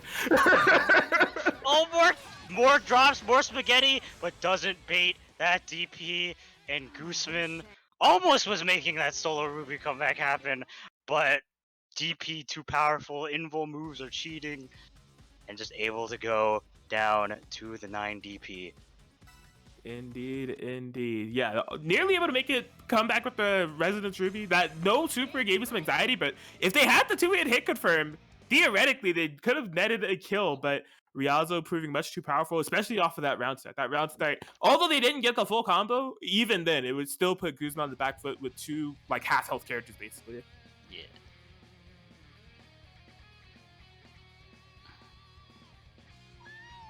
So yeah, see how this shapes up all together into game two. See if Guzman can adapt. Oh, called the Ruby in. You gotta be so careful with how you round start to get this team. Yeah. Oh, just runs up and grab Razo and teching that throw. Yes, into the corner we go. Ooh. Double overhead. Yeah. Is it able to bait the burst properly? Oh my god, why does 9 have such big buttons? She needs it. Oh my gosh, dropping that 9 confirm, unfortunately. Okay, I caught in the sky. Oh my god! Neutral! It's neutral! That was fantastic, you know, making sure that the cross combo is gone, getting some pressure started from here. 4 bars. Oh, I can't believe it. Oh no! Oh no! This situation wasn't able to punish the Yumi coming in and then losing Ruby for it off the happy birthday solo Ragna. Yeah, I don't know if that's gonna be a punish card assist, but it will be with a boot. Oh, Goose. Okay, Goose. He was right. He was right. He gave me a heart attack. Oh, I feel it coming up. Just gonna keep it simple, just count me out into that laser super, no meter on deck, but gets it with the Jade. Okay, Guzman will go down. Yes, that will do it. Rialzo able to take it 2-0 over Guzman. Guzman looking to believe in the solo Ragnar to bring it back. Does that instant card and scissors gave me so much anxiety. I was like, you can get so much health back and so much damage, guaranteed to kill. But now it leaves it all to me. I shall try my best. Good luck to you. And Zero Shadow Blood is locking into 9 Yumi. We're gonna have 9 Yumi mirror match. All I can say, folks, is I'm a little bit disgusted, but I'm supposed to be unbiased on commentary. So this will be oh god. This team has been bullying me too much. I have literally never seen Zero Shadow Blood pick up either. Well, actually, no. Who am I kidding? He plays Yumi. I'm getting schmicks just because I'm a little bit upset right now, just a tiny bit. I've never seen him play 9, is what I'm trying to say.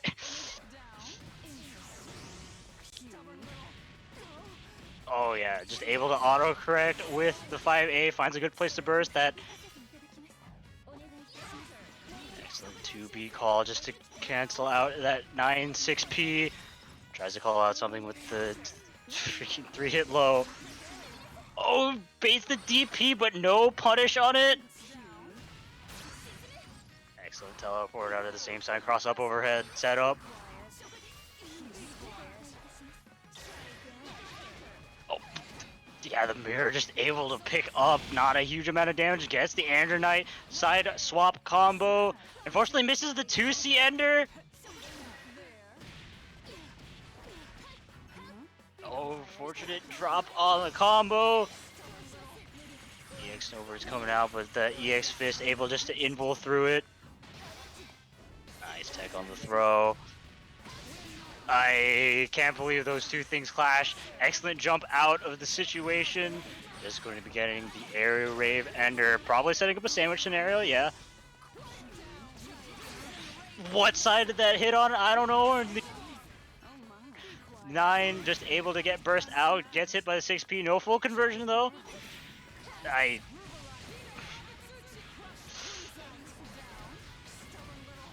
Just trying to call out probably some snowbirds with those EX fists. Zero Shadow Blood not falling for it, able to just smack out the mirror, gets hit overhead by the 214 AP.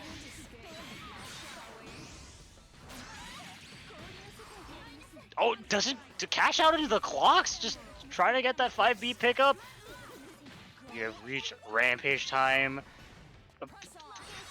No conversion, but just getting another throw. Going to be catching out into the super immediately. This won't be a kill. That's a single target, or multi-target EDC, but just gets the Kuzanite Oki.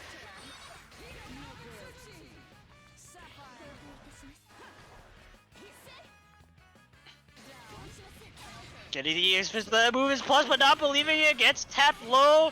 And this team does a lot of freaking damage when it gets those air. I think it's just going to be a cash out into the double super. And as long as there's somehow no drops, that should be a dead 9.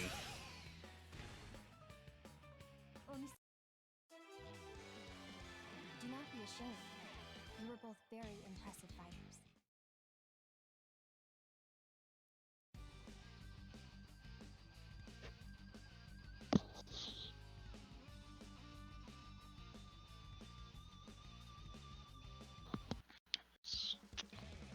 Just getting going in 9U mirrors.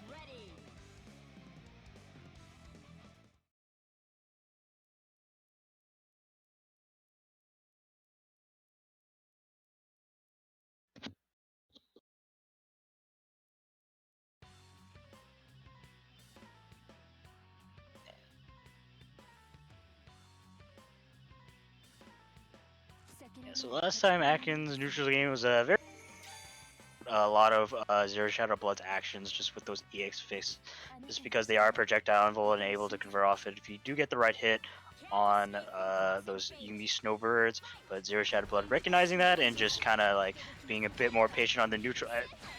Did he just punish 5B with IAD forward JA? I think that's just what happened. Sets a little corner pressure, gets the empty jump low, finds a good place to burst though. Oh, the EX Fizz coming in clutch, going to be stabilizing this confirm. The laser super doesn't do a lot of damage, but it does enough damage to kill the Yumi, all up to solo 9.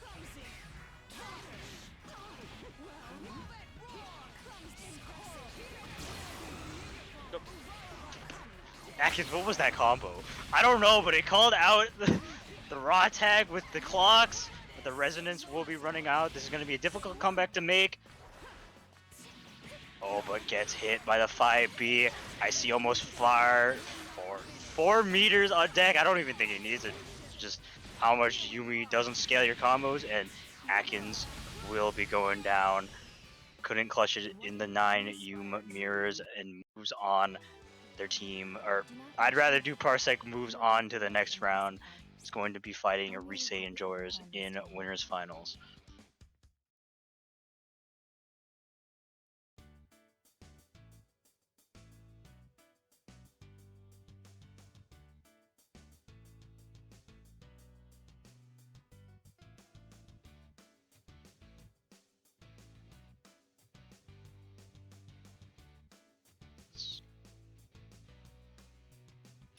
I have returned. GG's all around. Let's welcome back. The Murr match. Yeah. I was saying on comms, I was disturbed about the amount of 9 Yumi I was seeing. It was quite a lot of 9 Yumi. Atkins, when will you stop bullying me with it? When will it happen? I don't have an answer. I just want to play Yukiko. Look, you can just simply play 9 Yukiko. I mean, I can, but I hate 9. She's weird. Fair enough. She do be a kind of weird, but she's fun. I can neither confirm nor deny that statement.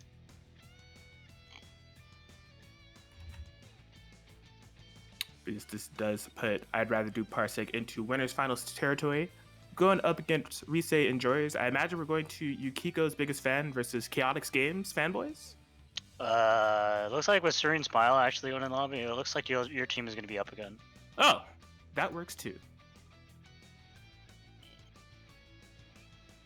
So this is Kamiku and Serene Smile. Yes. No team name currently lock in. So I'll come up with one on the spot. Oh, Team Footsies. Okay, there we go. apparently it's just not in the challenge. I see. Yes. But yeah, Serene Smile. Fire it up with that signature walled Rachel. And it seems like Kamaku has went to go get a drink, but that is Seth Yumi, if I'm not mistaken. Yang Yumi. Or Oh. Kamaku? Yeah. Yang Yumi. I see. Okay. I think I'm getting Kamaku confused with Wee Steve. Is Wee Steve Seth Yumi? Yeah, we Steve Seth Yumi. There we go. Okay. PCTAG player base. I think Serene Smile is just waiting for his teammate to come in. Could be. But yeah, hope you guys are enjoying yourselves on this Saturday PC Tag and Chill number 30. Be sure to support Guzman Gaming. Follow this channel if you haven't already. I mean, it's been over a year that these tournaments have been ran. If you're not following by now, what are you doing? But there may be some other platforms that you're not familiar with. You know, if you want to maybe join these tournaments in the future, join the Discord. Also, be sure to follow Guzman on Twitter to stay update with future BB Tag and Chill and PC Tag and Chill tournaments. And VOD of these tournaments are always on YouTube. So, you know, you can subscribe to Guzman on YouTube to make sure that you are updated with all the VOD footage.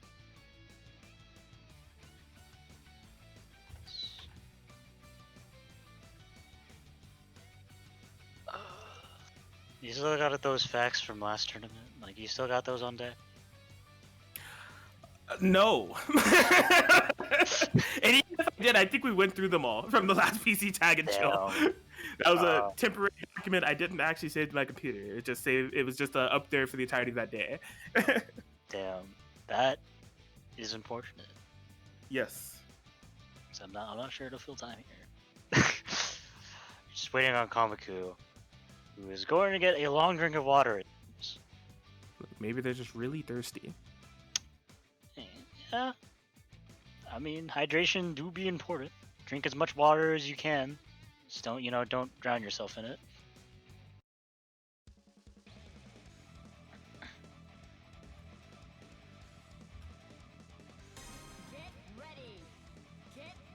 All right, but it looks like we are starting up. Will be Guzman versus Serene Smile.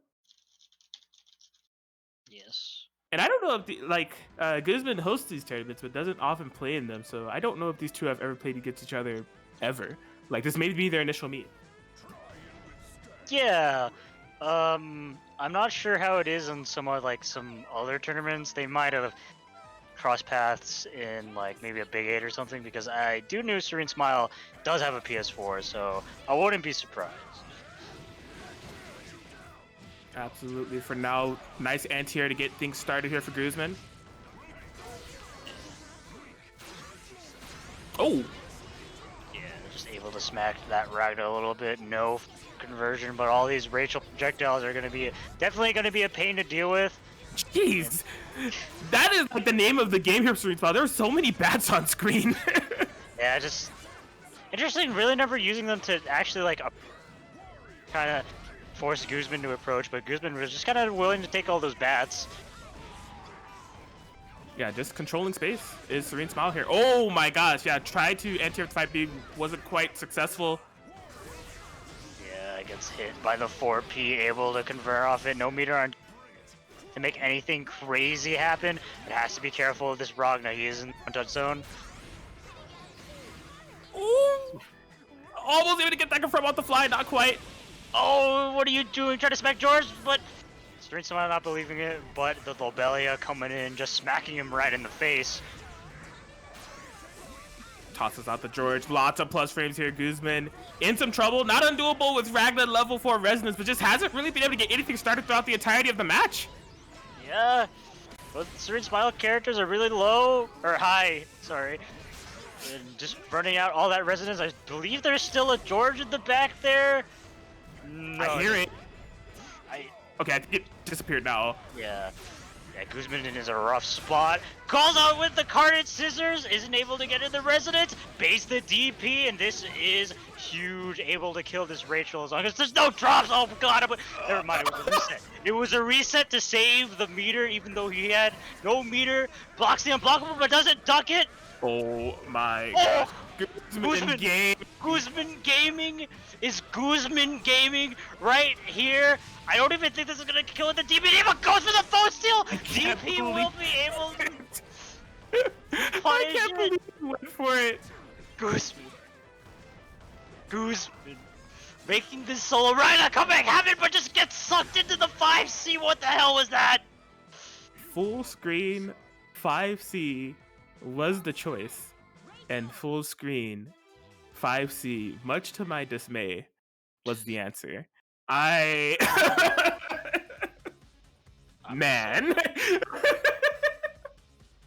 I didn't block that.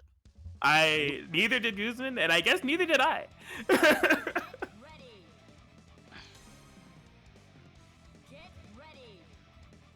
But yeah, that will determine the first game there. Definitely some momentum there for Serene Smile and Team Footsies all together. Yeah. Definitely a heart attack of a set.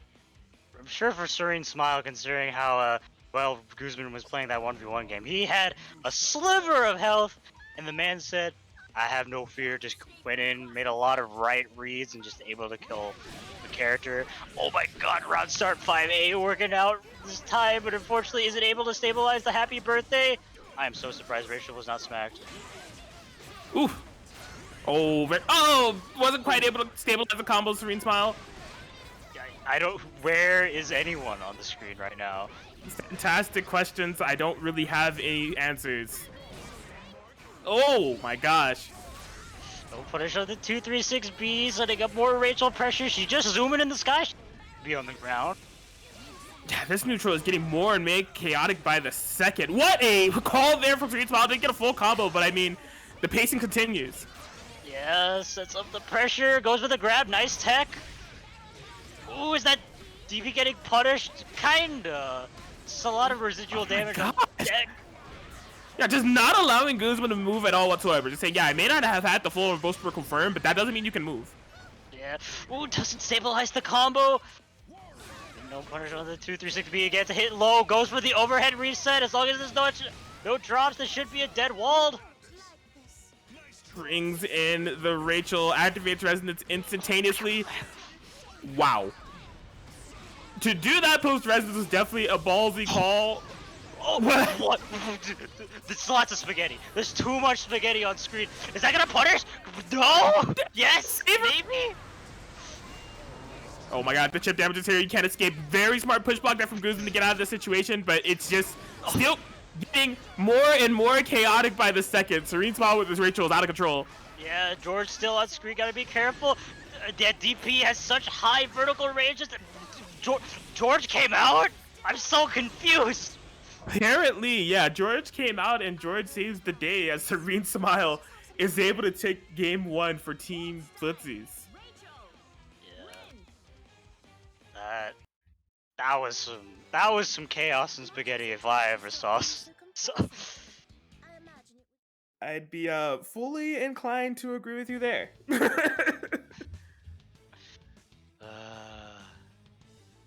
Alright, well this once again puts all the pressure on me. I will try my best yet again. Yes, I definitely believe in you, Atkins. Good luck. Thank you. Yeah. Kamaku locking in with the team. Yang Yum. Atkins got the 9 Yum. Yeah. Kamaku is not a super frequent flyer of these tournaments, but I do believe that this is not his first rodeo over here in PCTAG and Chill. You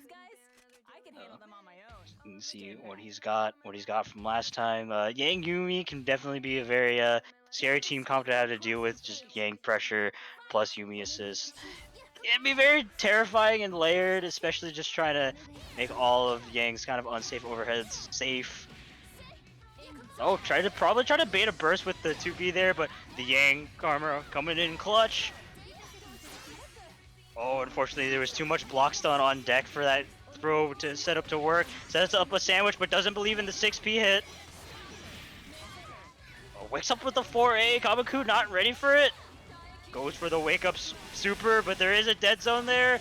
Able to punish with the 5B, but not baiting the burst.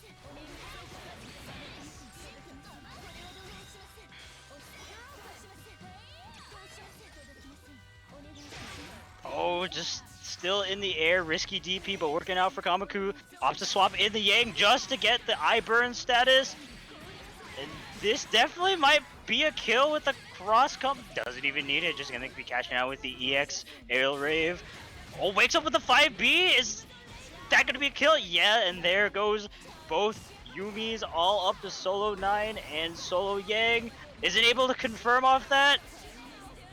Is that gonna be a punish? No, tries to punish it, but there was too many active frames just getting hit by the latter part of that move. And Kamaku will be taking round or game 1. Potential set point here, folks. Immediately gonna be going straight into this next.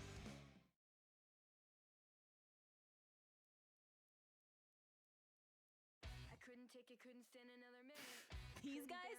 I can handle them on my own. All of the joy that I had known for all my life. Can't escape from crossing fate. Fight!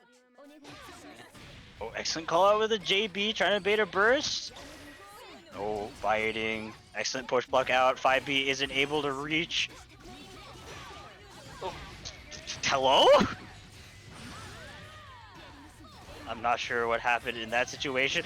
Oh no, the DP not working out for that was terrible call, but yeah, I think that would have actually killed if he crashed out onto more CC pressure. Yumi will be living to see another day, but just able to armor through the 236C. Once again, up to the solo 9.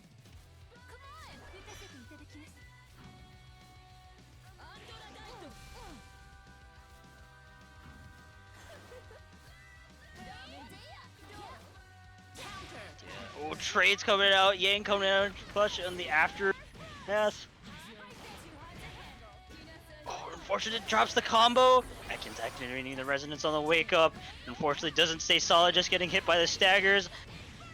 I don't know if he can cash out into a kill. Oh, grab was not used. I guess that's just a 9 combo. Oh, doesn't bait the DP, goes for the wake up super, and that should be it. And Team Footsie's moving on to the last or next round. Unfortunately for Atkins and Guzman, the TO and my co-commentator will be out in the tournament, out of the tournament.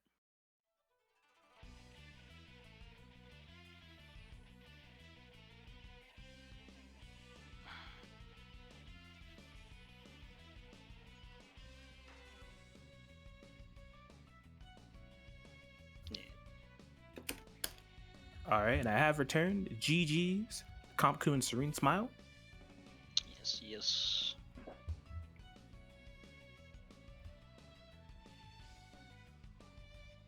And yes, that does set up. I'm not sure if Yukiko's Biggest Fan and Chaotic Game Fanboys were playing off stream or if they are next.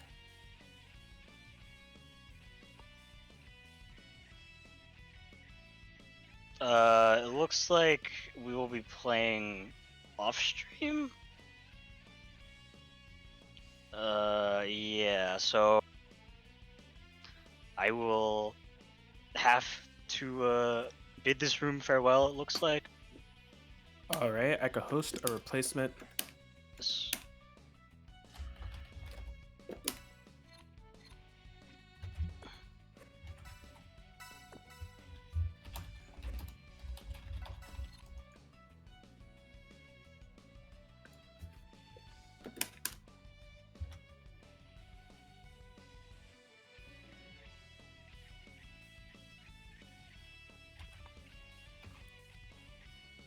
Okay.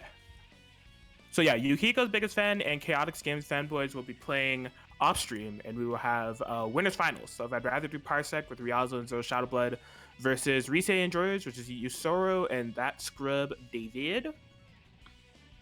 Yes. Well, it'd be kind of awkward if I commentated from this room, so I'm not going to try. Understandable. So I will go defo mode for my set, or well, both me and Podge's set. So good luck. Hope the winter final isn't too cursed. I should hopefully be back in a reasonable time frame. All good, and thank you, thank you.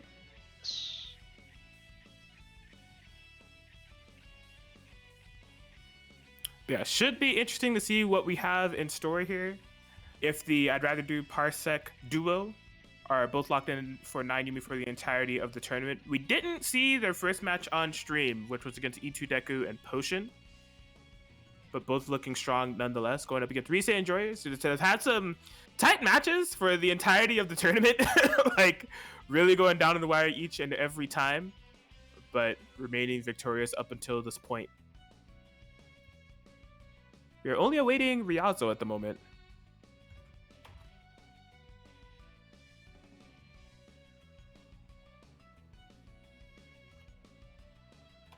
But yes, hope you guys are all enjoying the PC Tag and Chill action. BB Tag and Chill 2v2 was yesterday. That was quite a hype one. If you missed out, be sure to catch the VOD on Guzman's channel or check it out on YouTube. But yeah, we are definitely back in the swing of things of BB Tag and Chill and PC Tag and Chill action here at twitch.tv/Guzman Gaming 1. Thanks to all 33 of you on this fine Saturday. I mean, it's kind of evening here where I'm at. Probably late evening for East Coasters, but we thank you all for joining us here regardless.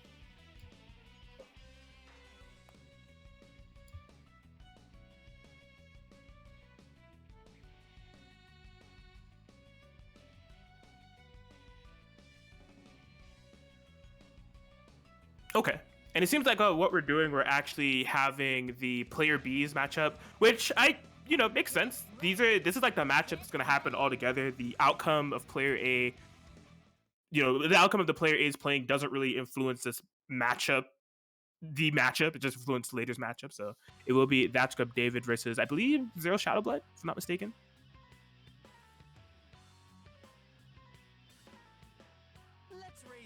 So yes, That Scrub David on the Hazama Adachi. Chains and Assist being the name of the game. Going up against Zero Shadowblood's Yumi 9, not Yumi Susanoo. No need for that thus far. As we hop into game 1.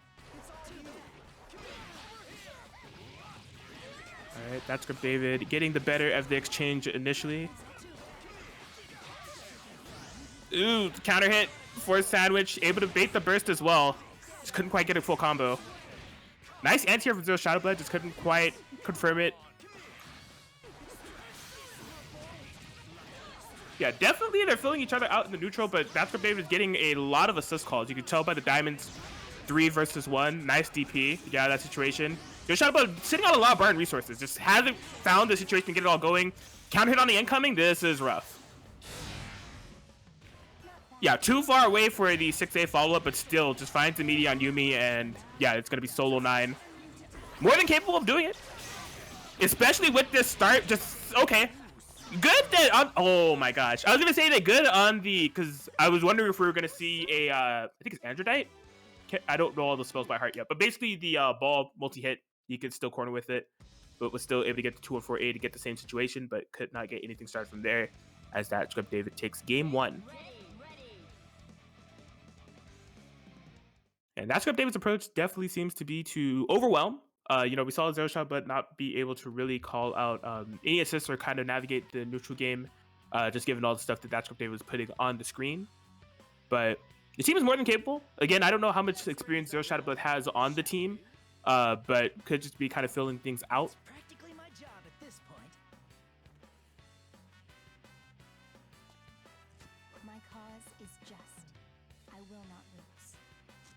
But here we go, going into game 2. Yeah, that's what David has been, that's a common thing I've been seeing from him throughout the tournament. Like, on those freeze frames, recognizing the opponent being in the air and going for those air unblockables with the Dachi 6P. Sometimes even getting a combo for it. 4-8 string, that is, I do not think that was intentional. That's not something you see every day in general, and especially not on block.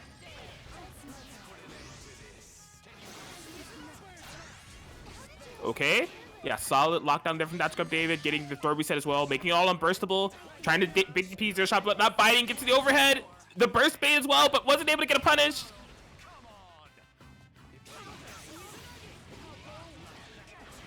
All right. That's David.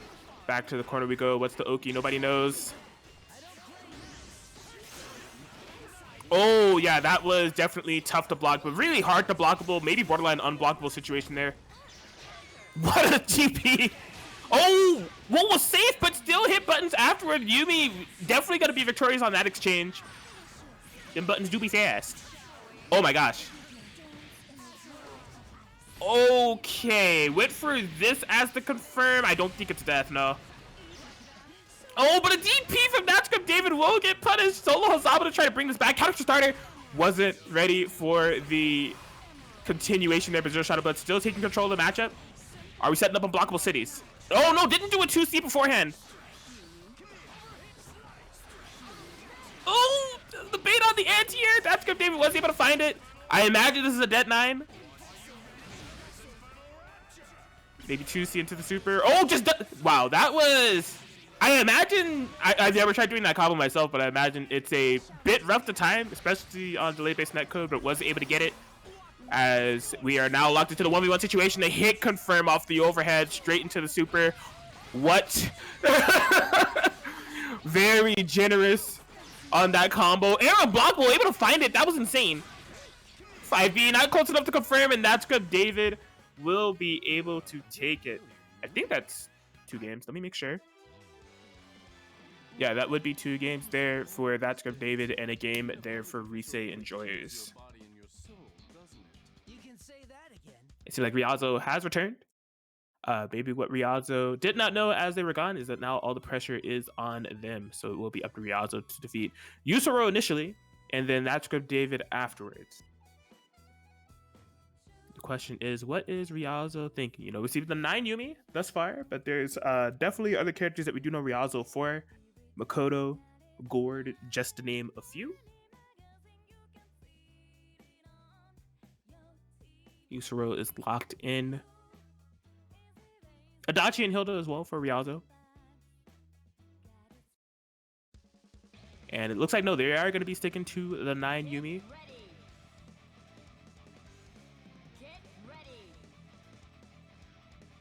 Yeah, so I'll be interested to see how this goes. Round start, Yumi Adachi definitely is pretty in Yumi's favor. Like, Adachi has to have a solid read on the situation to get to outplay. Basically, like, Adachi is pretty much always taking the risk.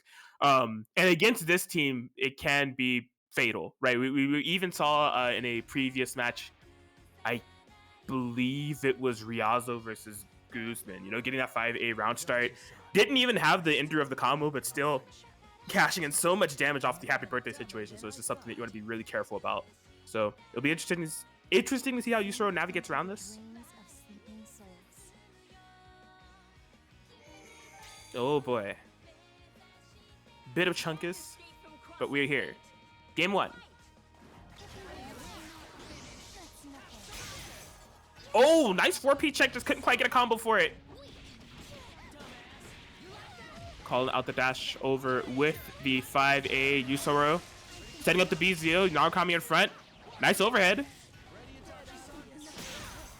Okay, yeah, Riazo reversal DP to get out of there, but just checking the skies with that Narukami 5A. Wasn't able to get a confirm, though. What an interruption. Yeah, just Zio card through the pressure there. That's a safe jump? Yeah. Yeah, this won't keep Yumi safe, so Yumi will be eating this. In fact, I think Yusoro could have gotten more bang for the buck, possibly the Zeodime punish to get the happy birthday, but a dead character is a dead character. Oh my gosh. Lots of chaos here. Yusoro not able to fully capitalize. What a 5A checker from Riazo, just a little bit too far away for the 5B to kind of make contact. Oh, yeah, you cannot get... That is one thing Adachi does have in this matchup. You know, it's typically kind of 9 favorite, but if they do the Vorpal Blade, it's not considered a projectile, so... Oh, boy, yeah, tried to interrupt, but a bit too slow on the super there. Riazo still able to punish. Oh, boy. Oh, just the jump C. Is that it?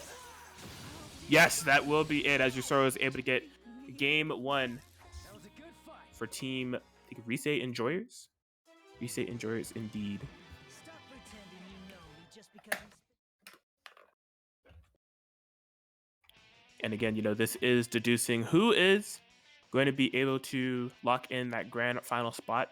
Pressure is really on Rialzo now. You know, it was before, given that they need to take out 2 players in order to secure it. It is even more now that they need to do so without losing another game for the next 2 games.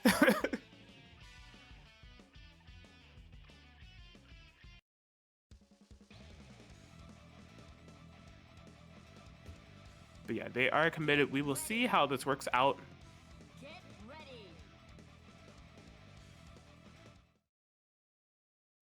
Yeah, definitely a trait that we saw from the last match was actually a bit of happy birthdays that came into the favor of Yusuro, and Yusuro actually navigating the 9 matchup pretty well. You know, not calling any unnecessary zeals or anything like that. Fully aware of the full screen presence that 9 can have. in our friendship. Then you're even dumber than I thought.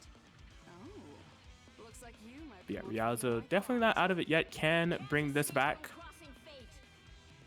Game 2. Oh, tried to. Interesting. Rialzo tried to go for an air-to-air round start. Yusuro did a delayed jump. So 9 ended up whiffing, and Yusuro was actually able to whiff punish. Oh, 5A, but did not believe it to confirm. Ew. Oh, that is big. Off of the freeze. Yeah, Yusuro just going to be bursting instantaneously. Oh my gosh. The jump B with the Vorpal Blade. Ah, that Yumi's dead. Did not go into the super. I'm so surprised at that decision from Yusuro. Yeah, because even, you know, just locking in that super autopilot off of the 2C, even if Rialzo was able to burst, it would have been a counter hit confirm on 9. Maybe. Her burst is weird.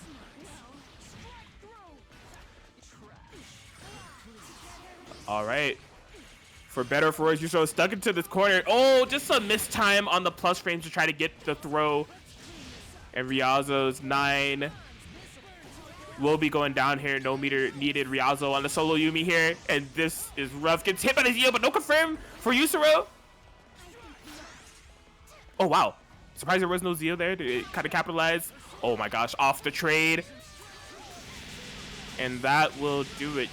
Yusuro and the Reese Enjoyers will be able to get it over team I'd Rather Do Parsec, and the Reese Enjoyers, Yusuro and That's Good David will be moving into grand finals. Stop pretending you know me just because we spent a little time together. This is why I can't stand you hopeful little losers. I'm not pretending. I still believe in the Yeah, so I know that we actually may not have a set to play at the moment, because I know that Team Yukiko's biggest fan of Force Word Kirby and Lon are still playing against Team Chaotix Games fanboys of Common Mob and Bearded One.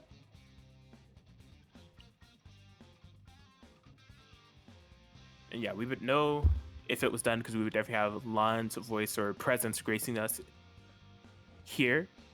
Checking on progress, it seems like that it is soon that that match will be done.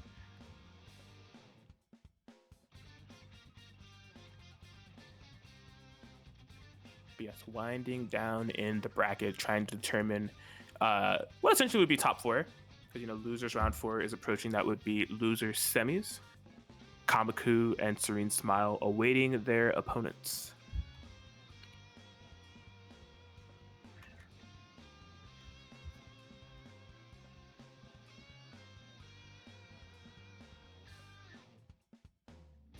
But yeah, hope you all have been enjoying yourselves. I know that I have on this PC Tag and Chill number 30.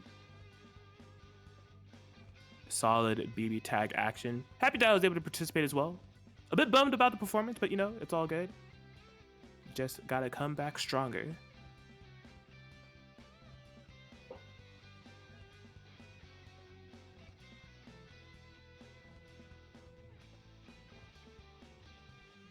But yeah, time killing. I don't know what's going on. I know that here, let me go down my Twitter feed. Let's see.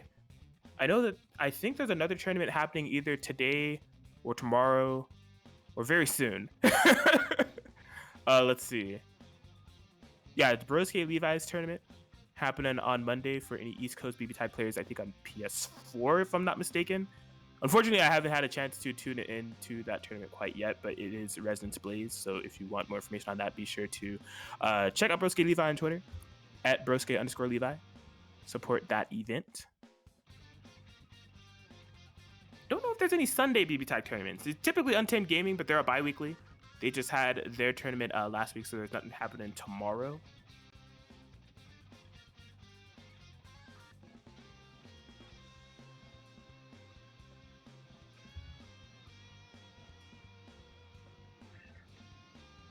All right, and it does seem that we have confirmation that that set is over. It is Yukiko's biggest fan. It was able to be victorious over Team Chaotix Games Fanboys.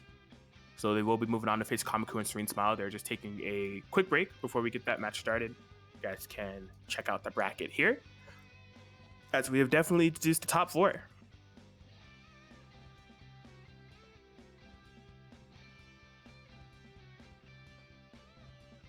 So yeah, these two teams have not played against each other yet. So this will be the initial meeting for the two of them. Definitely a team of PCTAG and Chill regulars, though. Kamaku, Serene Smile, Lon Lily, and Force-Sword Kirby. Definitely some frequent flyers of the PCTAG and Chill. So there's some matchup knowledge that will come into play here.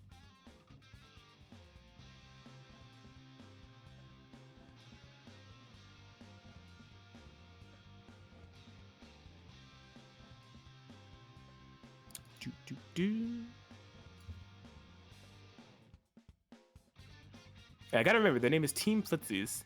Kamaku and Serene Smile. It's not signed up like that on Challenge. I am back. Welcome back, Lon Lily. Yeah. Believe next up should be, should be Serene Smile and Podge, right? No, it's okay. Oh, okay. Did a team order? Thought it was Serene Smile first, but no. Okay.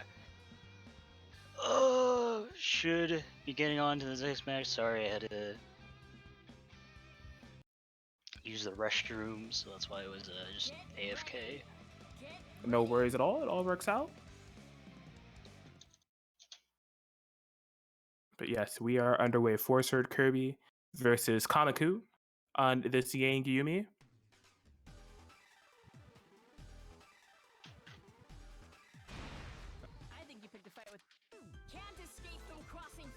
Yes, we are getting started here. Game 1, loser semis action. Both of them starting out with armor. Yes, but Podge's armor is the superior armor. Situation can catch out. A lot of damage. Onto this Yang, finds a good place to burst out, but we're just waking up grab. Yes, the restand. Oh my gosh. Yeah, nice check there from Kamaku. Just 2-ing. Yeah. Kind of interesting you would mash on that considering that move is plus, I guess. Oh! Excellent confirm. This is very huge. Can be awkward to kind of burst Yukiko CC pressure. Just getting hit by those 4 A's with the 5B finally coming out, working out. Oh my gosh. Oh, she burns, but yeah, she's not going to be punishable. Oh, but that will be punished! Oh, but did the wrong super or assist there. Couldn't convert with the 6P, got 4P instead. Baits the DP as well, but no meter on deck to actually cash out, but it might have ended up being a good situation here considering you put the meter for that 5C there. Gets hit by the side swap, and I think a cross raid should do it. Cross raid will do it indeed, as Force-Sword Kirby is able to get the first game on the board for Yukiko fans? Yukiko's biggest fan, excuse me. What do we call it? Yukiko's biggest fan? Yeah. Yes.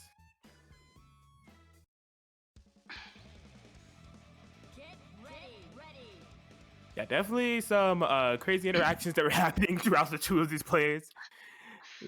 Insane that they both started with armor. Armor intensifies. This time Kamaku swapping over to the Yumi round start. Probably trying to maybe like threaten a low in this situation. But just opposite, jump back, EX Snowbird trying to contest. Oh, doesn't get out of the wedge situation. No burst out, interesting. Oh, gets hit by the anti-air 214B.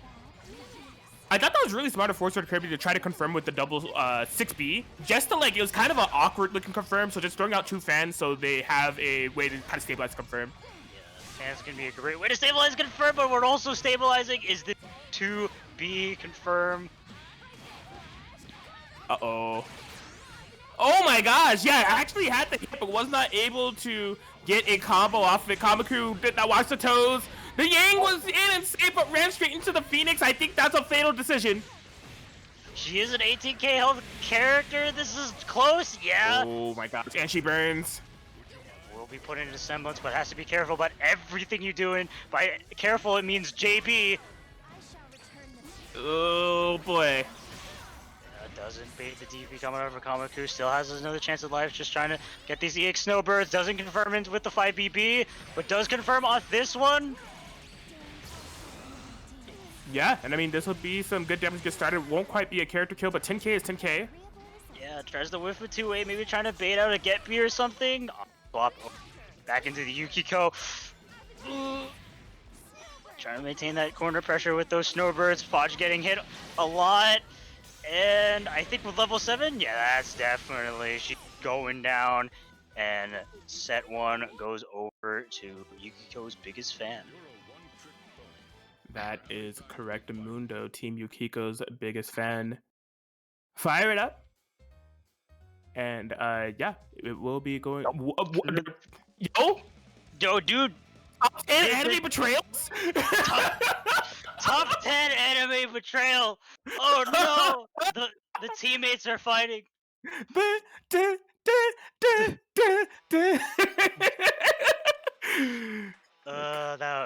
was I'll wait for but that was something. I thought we would. Serene Smile said, Kamaku, we've come this far, but there's something I need to tell you. I can't have you go to losers finals. Going by myself. I will simply make sure that this 2v2 tournament is actually a 1v2 tournament. Me versus the world. It can only be one of us. Yes, nearly the situation there. Yeah, it seems Kamaku quit. I guess you can start unless we're waiting for Kamaku to come back. Yeah. Makes sense. Oh man, that was hilarious. It was like frame 1, 2. It's like he took his shot as soon as it appeared.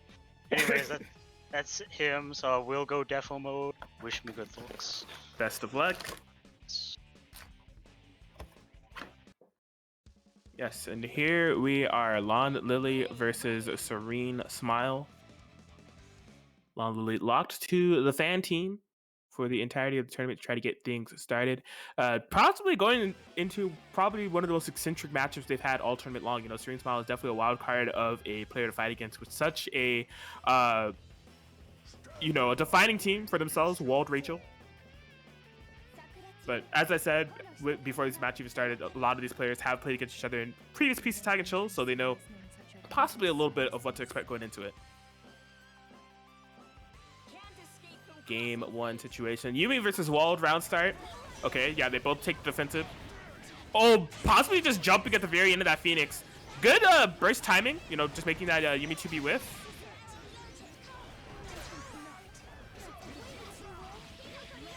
Oh boy. Yeah, I think with a B Rekka that would have confirmed to the Phoenix, possibly.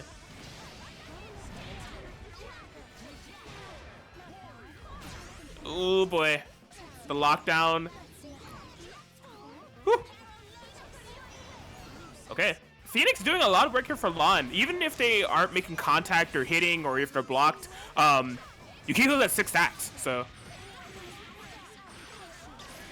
Oh my gosh, yeah, here she comes to 7. I think we're going to be possibly looking at 9 at this point. Is this just a kill? That is just a kill. 9 Augie stacks coming in clutch here from Lon Lily. And Yukiko is so healthy, like Lon altogether so healthy. This is going to be a challenge and a half for Serene Smile to kind of get around. Uh-oh. Yeah, just keeping the pressure going. That's the thing. This is so threatening if you're Serene Smile at this moment. That Yukiko is turned up. Oh my gosh, that's gonna be a hit. So it's only 2 bars. Lon can't kill, but the next hit may be fatal, finds the low. You may be saying, isn't the scaling gonna be trash? Well, I mean, it's level 9 Agi stack Yukiko. I think that wall is just dead. Building up a stack mid combo even though it wasn't even necessary. I thought that maybe, honestly, like that Yumi 6P actually gave me a little bit of anxiety because of the diamonds. I thought that wall maybe would have been able to fall out, but it works out there for Lon.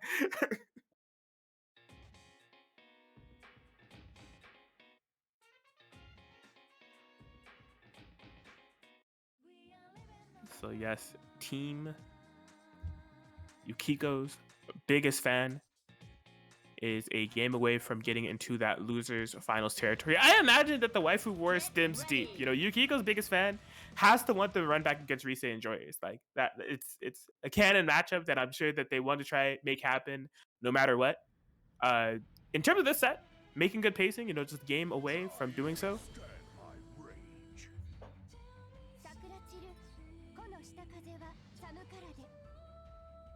Have even wintry skies known such a wondrous snow as this? All right, well, here we go. Game 2 yet again. Oh, the Phoenix. Okay.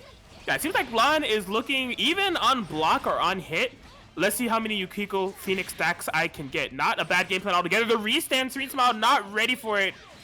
A sneaky throw there from Lon. Really keeping this pressure going. Oh boy, that Phoenix is still coming. Yeah, covering the entirety of Lon there. Serene Smile needs to be so careful with this walled. Nice DP to interrupt the 5B. 5BB, actually. I bit my tongue. Ouch. Anyways, George, multiple things on the screen.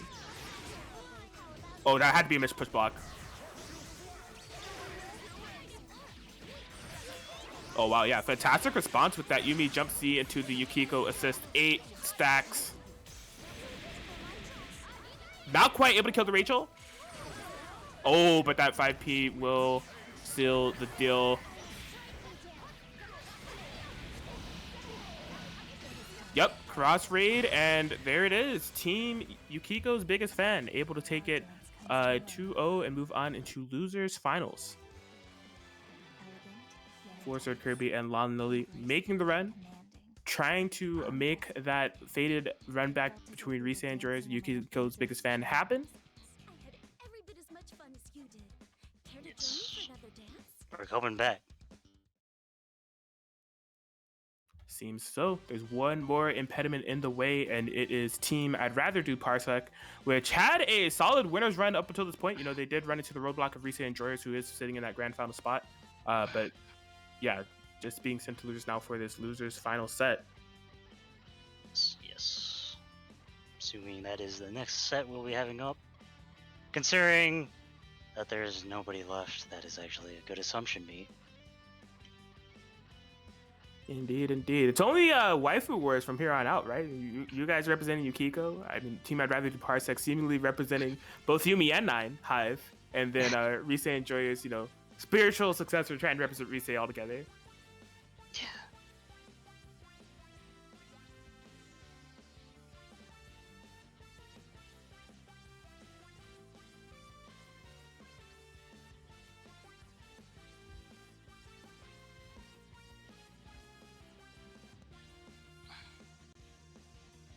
Yes, we are just awaiting Riazo and Zero Shadow Blood for this losers finals action.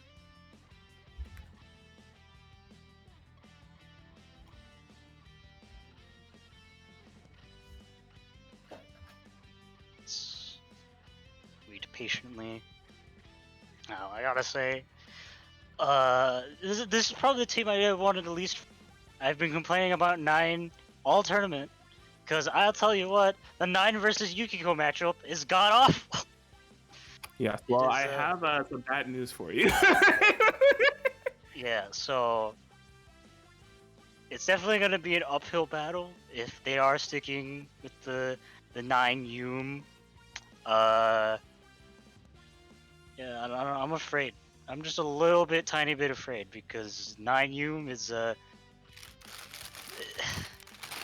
oh, you might actually not be having to deal with 9 Yum.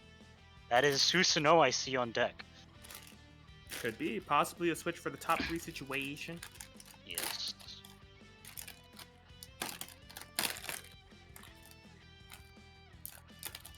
Excuse my fumbling. I got some Cheez-Its.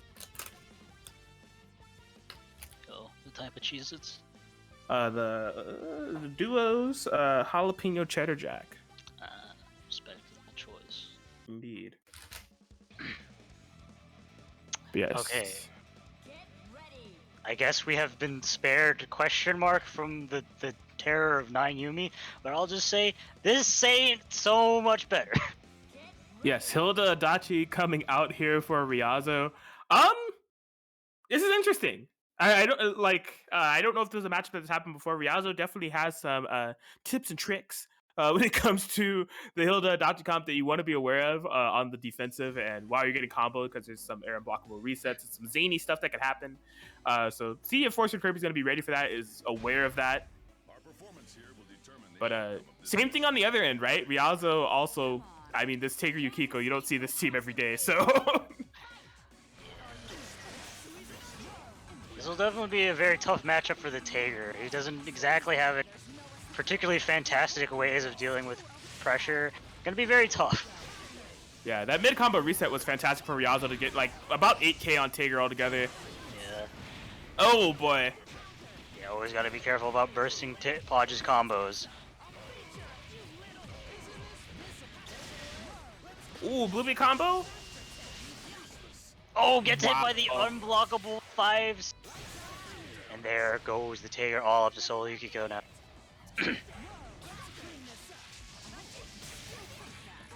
Oh, Okay. excellent. Actually, he's raw tagging into the Hilda just so he can guarantee. See. Woo! Oh, loving it. Jump C, 5P, and stabilizing with the 2-3-6C. Ryazo is looking really solid thus far. Forcer gotta- Kirby. So be careful. One touch just runs up with the command throw. Man, yeah, that was really tough to defend. Like, pseudo unblockable, basically, for Forcer Kirby there. Do like you. You're just so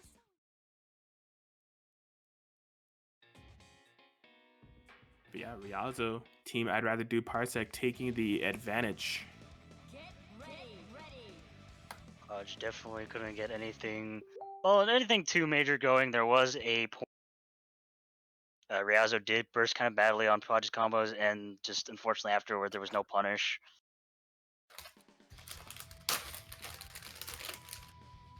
Yes, that is correct. So see how Podge is able to respond? I mean, this team also against Podge's team has to be like a little bit of pain, right? Hilda and Adachi against Taker Yukiko. You like have 2 characters locked in against 2 other characters that are some questionable matchups. Yeah. But Ryazo's been playing it fantastically thus far. I have never seen that combo in my life, but I guess that makes sense. No, that was something else. We're gonna be getting some healing, gets the gadget finger, gets the 2-1 for B-Ender as well, but also coming in from the last game, hitting his own 5C. And we wake up pressing buttons, no full confirm. Ryazo does have to be very careful. He wasn't on the floor to punish that with Maragudine. All right, cashing in the rain. Yikes! Yeah, wake Oh, up with the Maragudine, but just able to swap out. Oh, DP assist! Yeah, we can see Podge just playing very patiently, not really committing to anything, because Hilda does have a lot of ways to kind of call out Yukiko zoning just with her 5B. It's the wedge, just immediately cashing out a super, doesn't want to have to deal with any burst. That's a nice 7.7k. Oh, straight in, no assist to convert off it, but Hilda's DP is too slow to punish. Oh boy, yeah. Ooh, Ryazo stuck in the sandwich, trying to, I think, I don't know what decision making, but none of it was blocking. Someone do a combo, please. Okay, yeah, smart power charge and the cross slash. Get as much damage as possible, get the buff, and make this comeback a bit more doable. Nope. Oof. Can't believe his option was wake up 5 BF for getting hit by Jay. Did I help at all? Man. All right, well, Forcer Kirby firing right back, tying it up 1-1 between the two of them now. Get ready.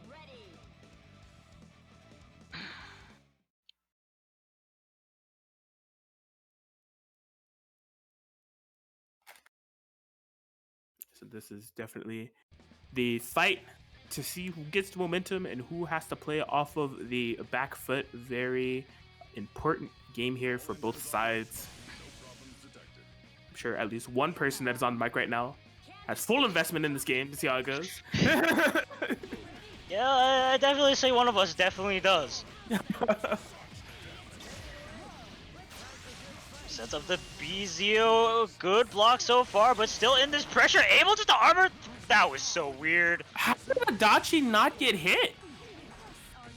That was insanely weird. That was really jank.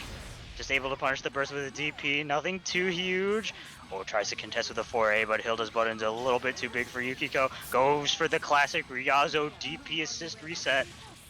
Yeah, Forcer Kirby hasn't had to deal with that all set, so he's really starting to see some of the things that Ryazo can implement on this team. And in the last game scenario, it's a good opportunity to bring them out.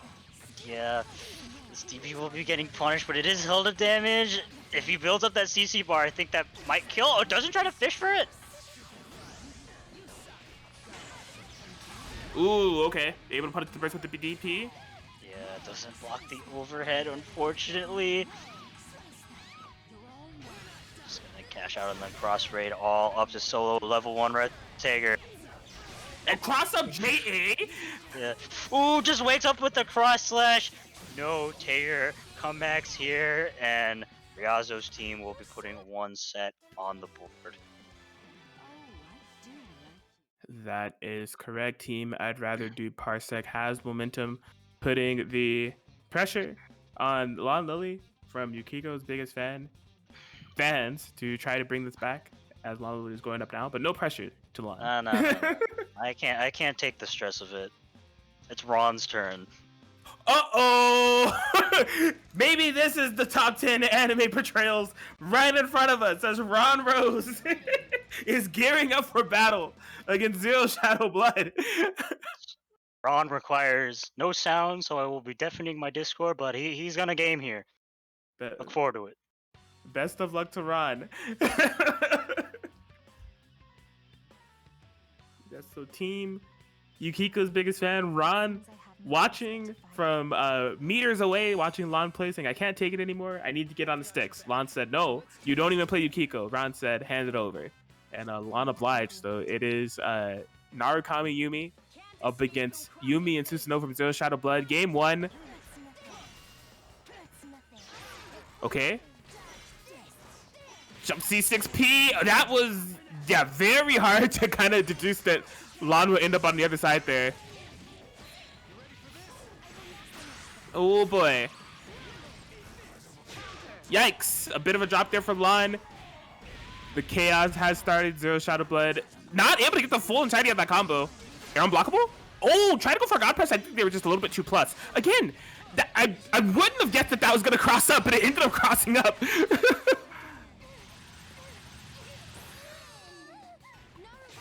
Oh, corner positioning for Ron here. Very nice routing. Just did not believe in the 2C catching because it hit Susanoo airborne.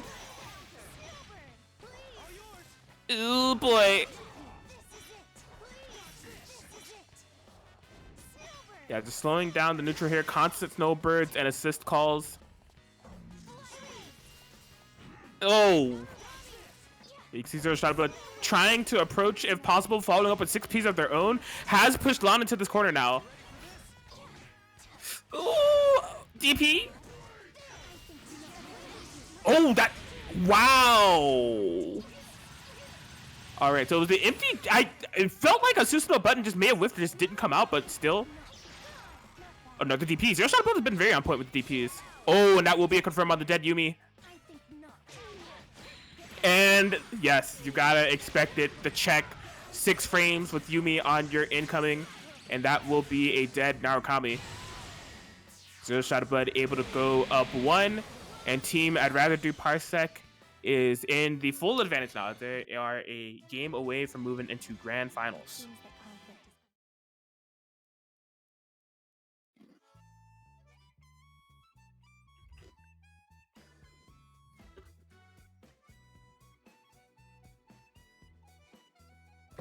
Yeah, so it is the top 3 situation where we are seeing some heavy hitters on both sides where teams come out to play. Definitely an interesting pacing of that matchup there. Lon got a lot of solid hits, just couldn't quite have it add up to equal a dead character. But definitely can't say the same for Zero Shadow Blood, as they were definitely able to get some fantastic situations in their favor and kill accordingly. And they only do that one more time, moving to grand finals. I've got your back, so let's do this together. very well. Then we have an agreement.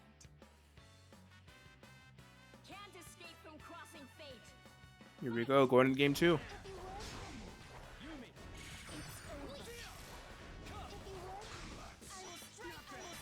Yeah, you see them really kind of navigating the neutral game here. Constant fireballs and assists from both ends. Zero Shadow Blood does strike first. Oh, an interruption here from Lon. Oh wait, I'm getting confused. I am so sorry.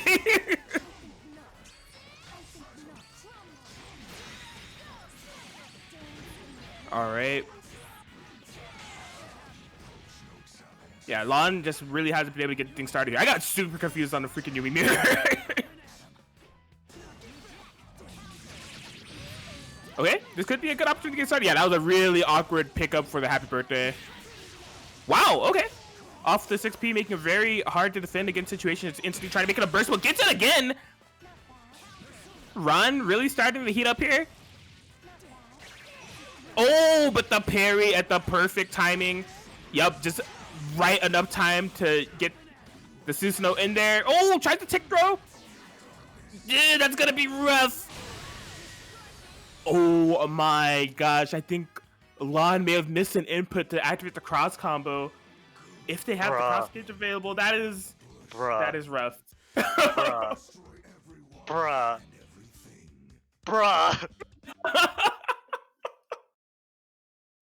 My deepest apologies, Lon. I didn't even press a button. I mean, Ron didn't press a button. Dude, he's salty right now. Like, I hear him. I freaking hear him right now. He ran out the room. Was like, why did that kill? Why was Yumi dead? He pressed the CC button, and for some reason, Yumi still got smacked. He put his hands off the controller, just accepted the fact Narukami was gonna die. That's crazy. No explanation. Only the PCTAG dimension knows where that button ran off to. That was crazy.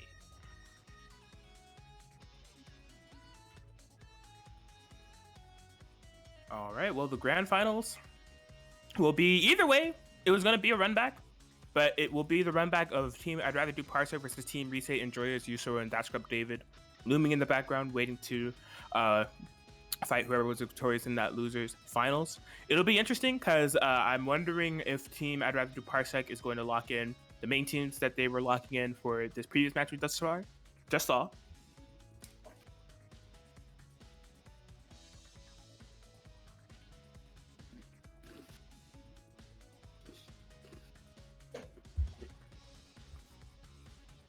We are just awaiting the arrival of Yusoro himself.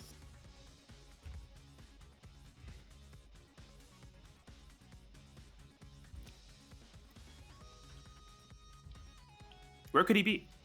I don't know.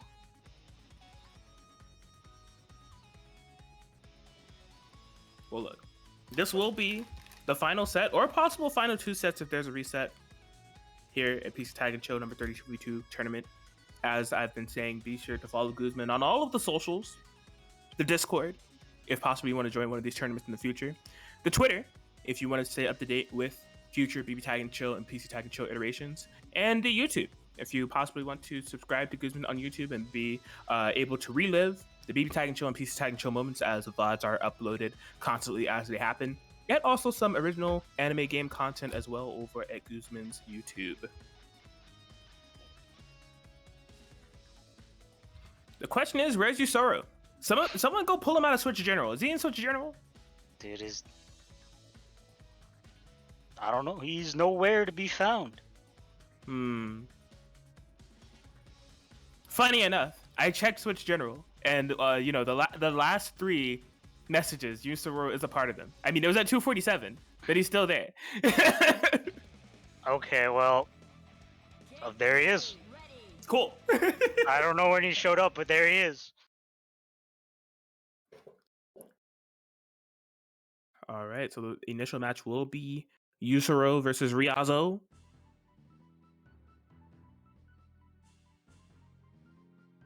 A very Adachi Come on, give me your centric best match, shot.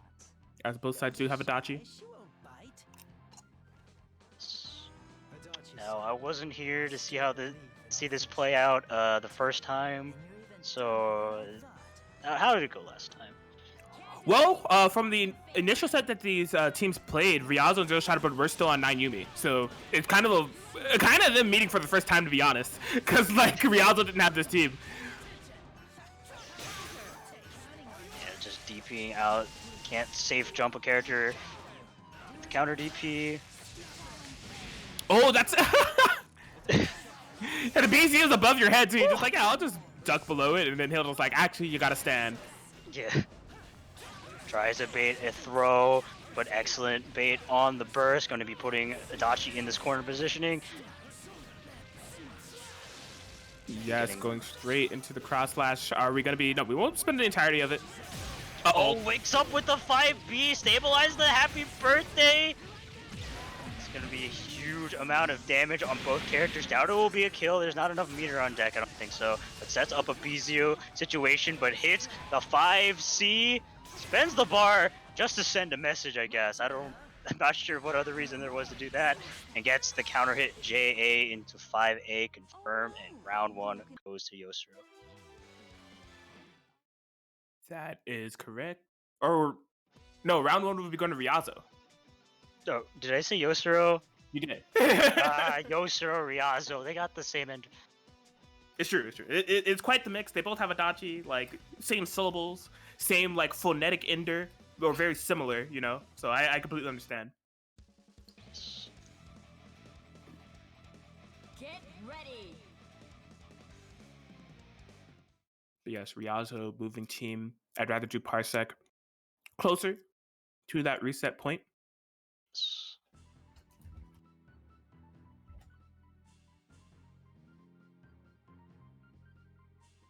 Come on, give me your best shot. Adachi-san, I still believe in our friendship. All right, heading into game 2 now. Oh, It's 5A, but the 4P able to cover, no full conversion. yeah, you can see Yusuro trying to believe in the full entirety of the 5A string to get hit the Hilda in the back. This wasn't quite successful. Ryazo making great use of this positioning now. Yeah, unfortunately though, drops the combo, able to punish that 2A whiff. Not able to play that. Oh Oh. my gosh.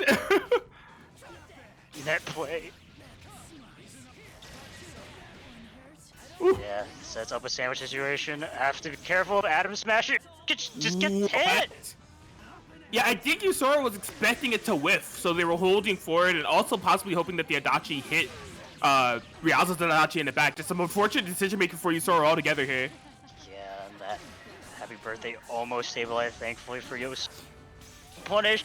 Not able to hit with the cross slash, but is able to beat the burst. Adachi, what are you still doing there? No sensible answer for what's going on here at the moment. Ryazo, yep, gotta be able to punish the burst even with full screen with Hilda. Yusoro just stuck to the solo Adachi, activates the resonance, needs a miracle and a dream. Yeah, hits the Vorpal Blade, no contest from either side. Oh, I think he was trying to call out that he was going to contest with 5B there. Yes, but does live and by that decision, but in this case it'll only be dying as Ryazo is able to get the game over Yusuro and put team I'd rather do Parsec in a position for a potential reset. It will be determined by the game between Zero Shadowblood and that scrub David.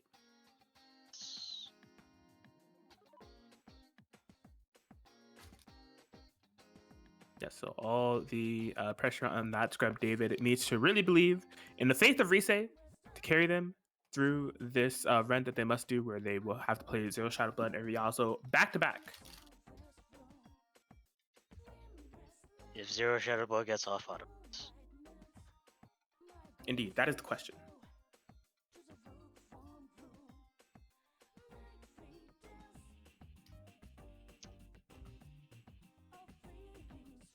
Wherever shall Zero Shadowblood be?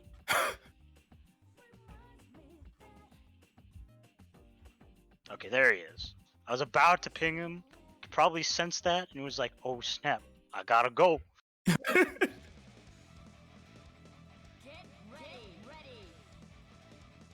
Yes, we are here. That scrub David needing to make the run back of a lifetime here.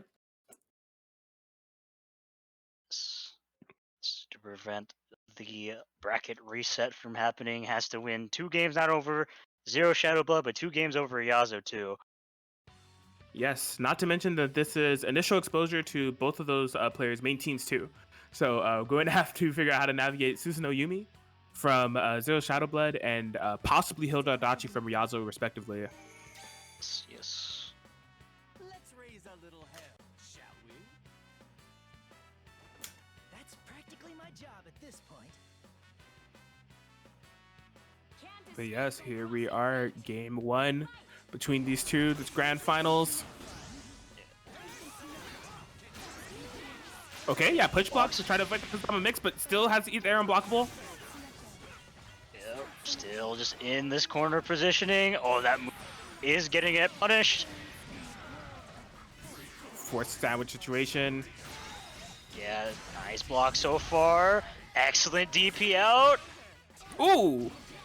Yeah, staying solid on defense with Hazama to avoid getting hit by Yumi unnecessarily. Very nice DP from Zero Shadowblood to get out of that situation. Ooh, the tick throw? Gets the tick throw.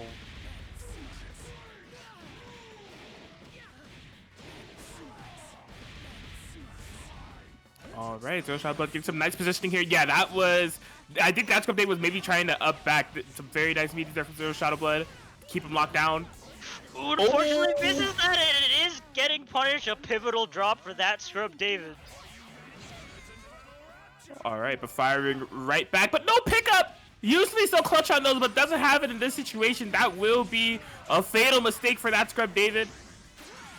Yeah, this team ain't slacking on any damage at all. Just going to be cashing out for a nice, solid 11k, and Zero Shadowblood will be taking game 1. Absolutely a solid performance thus far, and now team I'd rather do Parsec is a game away from resetting the bracket against Team Reese Enjoyers. Definitely the team swaps for both Zero Shadowblood and Riazo coming into play and coming in handy to get this reset point.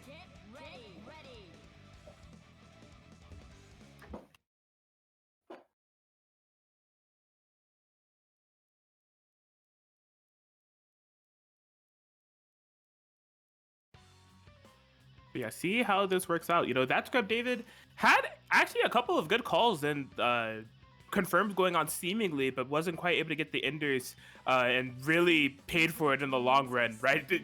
When you're spending those resources on those combos and you have a drop and it gets punished no less, especially against a team like this, you are eating tons and tons of damage as the punishment.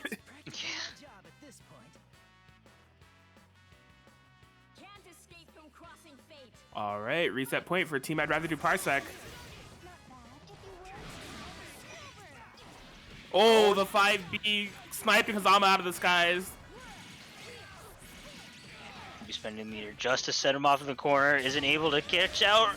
Huge happy birthday. Yes, no, I don't know what's going on. Oh boy. Swaps into the Hazama. Has to be a little bit careful about trying to maneuver with his team. Woo! Yeah, Excellent block, but we bashing buttons. It do be a humor. Probably doesn't even need to spend any meter for that kill. Not at all. The Hazama is down. Get incoming 2B. Oh, David is hitting them buttons. He was indeed hitting those buttons, getting the Heat Riser bonus, getting a little bit of extra credit on the Susanoo. The lockdown. That's because David, this isn't impossible. Gets the fight beat, but did not have a confirm too far away. Just not enough to stabilize. Gets hit by the JP, no full confirm, gets hit, and able to convert off the Vorpal Blade, and that's Scrub David takes game 2. Yes, fighting for their life and able to come up victorious for at least one game. They need another one just like that to prevent another set from happening, or another like full entire set of all 4 players from happening in its entirety, as Zero Shot of Blood is still on reset point. Get ready. Get ready.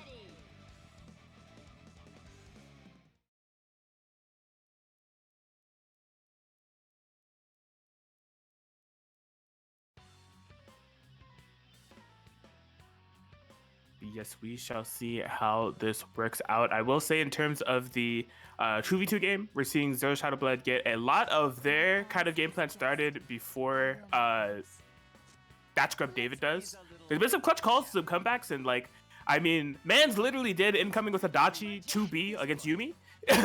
So he's trying to play out of his mind, and it was enough to get that game, but may have solidified things more in order to prevent this reset. Yeah, okay, not able to fully confirm, but is that still a happy birthday? No, not quite. Oh boy, wasn't able to confirm that combo. That's Scrub David. Oh, the 5C reset. Yeah, spending some cash just to equalize that health. Susanoo put into the red zone.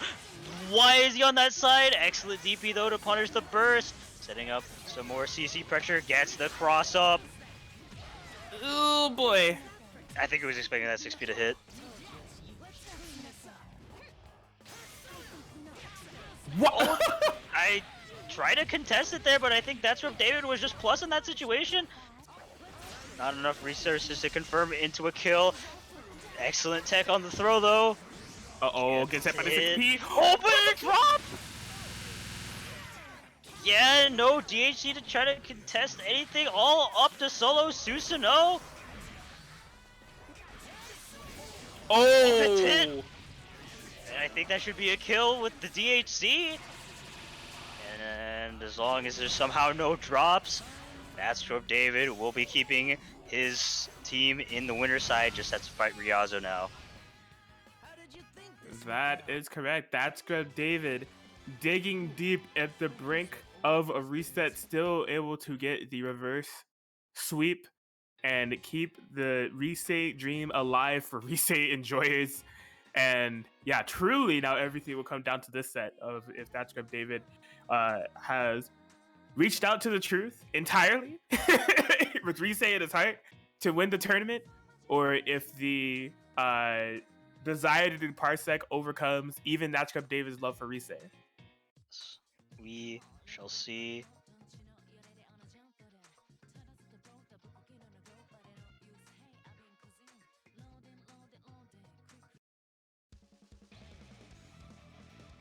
And we are here. Ryazo is locking in the Adachi Hilda for this.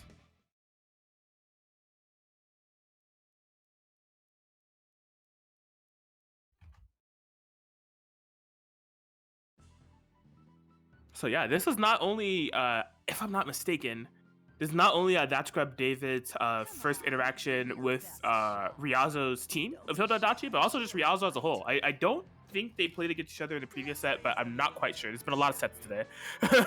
Did they go 2-0 on winner's side? They did. Yeah, okay, so they shouldn't have fought yet, at least in the terms of this bracket, yeah. Especially not with his team, though. Oh, unfortunately chained himself into his sandwich. Excellent blocks. What was that? I don't know which way he was supposed to block or what happened. What? It's a movement option. Genius usage of DP to get out of that situation. Sets the BZO up in his face? Almost worked. Maybe like a couple more frames and he would have gotten away with it too. Yeah. Okay, this matchup is being played completely from full screen. What DP assist to make things work here for that, or Ryazo, excuse me. Yeah. Oh, that's a little bit risky. Yeah, I wasn't able to stabilize into a kill. I would have liked to see him just confirm it across slash, able to burst out into the Hazama. Oh man, will Ryazo regret leaving that Adachi alive? That's good. David is trying to game as much as possible, but no, sniped out of the skies, and Ryazo is able to take game 1. Round suits you. Oh, I do like you. You're just so intriguing. Yeah, so You'd be a Ryazo wonderful addition to our looking to stay solid for the Parsec push if possible. But that Scrub David has been in the situation in the past. And by the past, I mean about like 10 minutes ago. Still technically in the past. Yes, so reset point, that Scrub David down. Needs to win 2 games to prevent that reset and also win the tournament. Yes. Come on, give me your best shot. We shall see who clutches out in the end. Let's raise a little hell, shall we?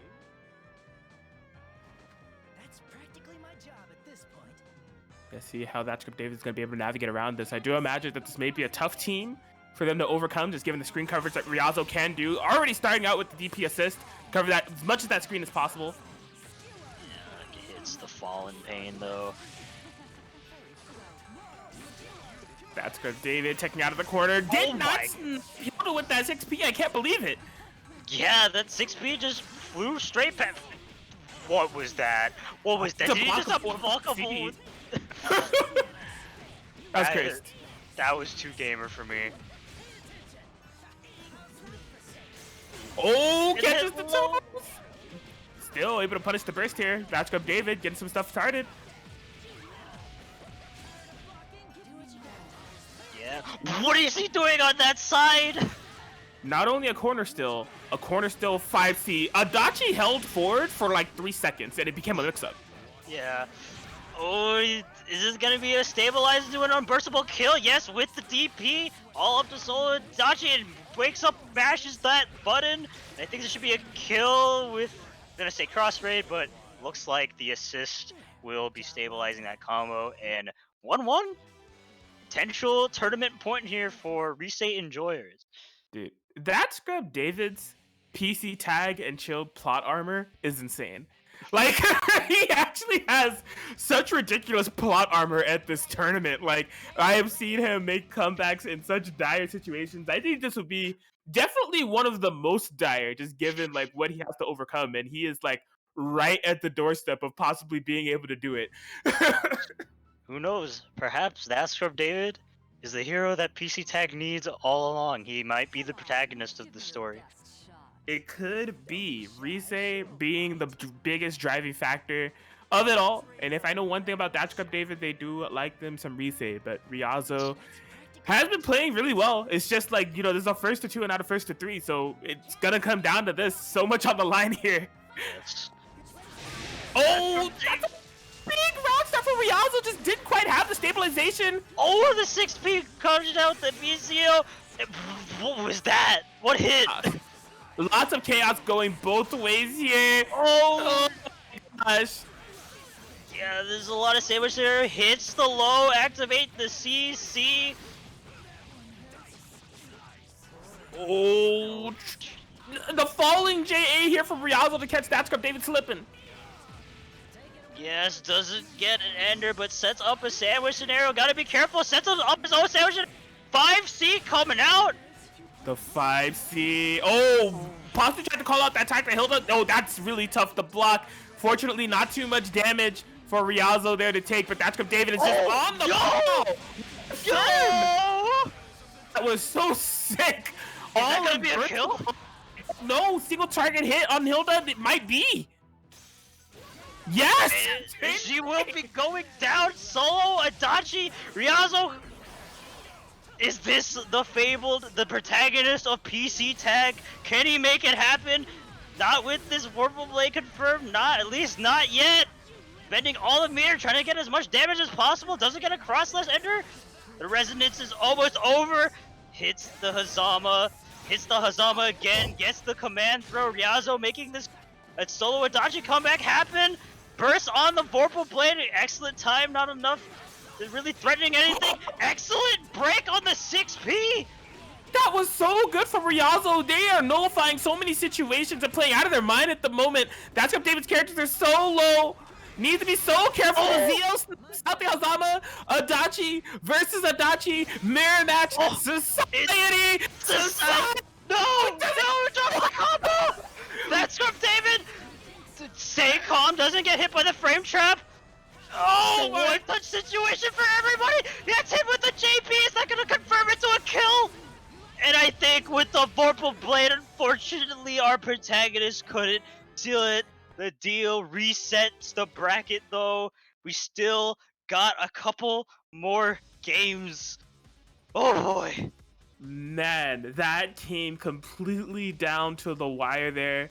But Ryazo was somehow, some way, still able to bring it back with some crazy decision making on Adachi. We saw jump A's stuffing out 6Ps and double acting as an overhead. Just Ryazo staying in it up until the end. And we have more PCTAG action on the way, at least 2 more sets. Yes, at the very least, potentially 3 more.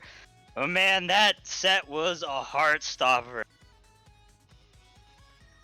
Yes, all the pressure on That Scrub David, Yusuro and Reese believing in That Scrub David in its entirety, nearly able to pull that plot armor to its conclusion. But no, we have much more games to go.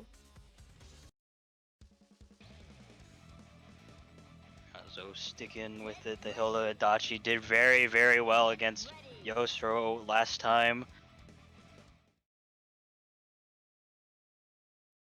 That is correct. We shall see how this works out this time around.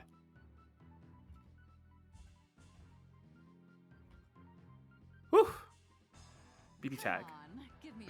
What a game. What a great game. All right, so reset bracket. I'd rather do Parsec versus Reese Enjoyers game 1.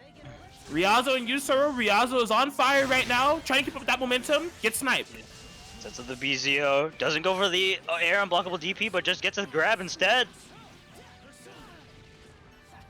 Oh boy. Yusuro heating up. Almost a happy birthday from for Ryazo, no dice. Uh-oh. Yeah. Oh, I don't think this is gonna reach. Yeah. Baits the burst though, able to get the 5A punish. Yo, their Adachi colors are way too similar. Yeah, that Dojima color, man, it kind of just looks like Adachi. It does. The difference is literally just the shirt and the tie.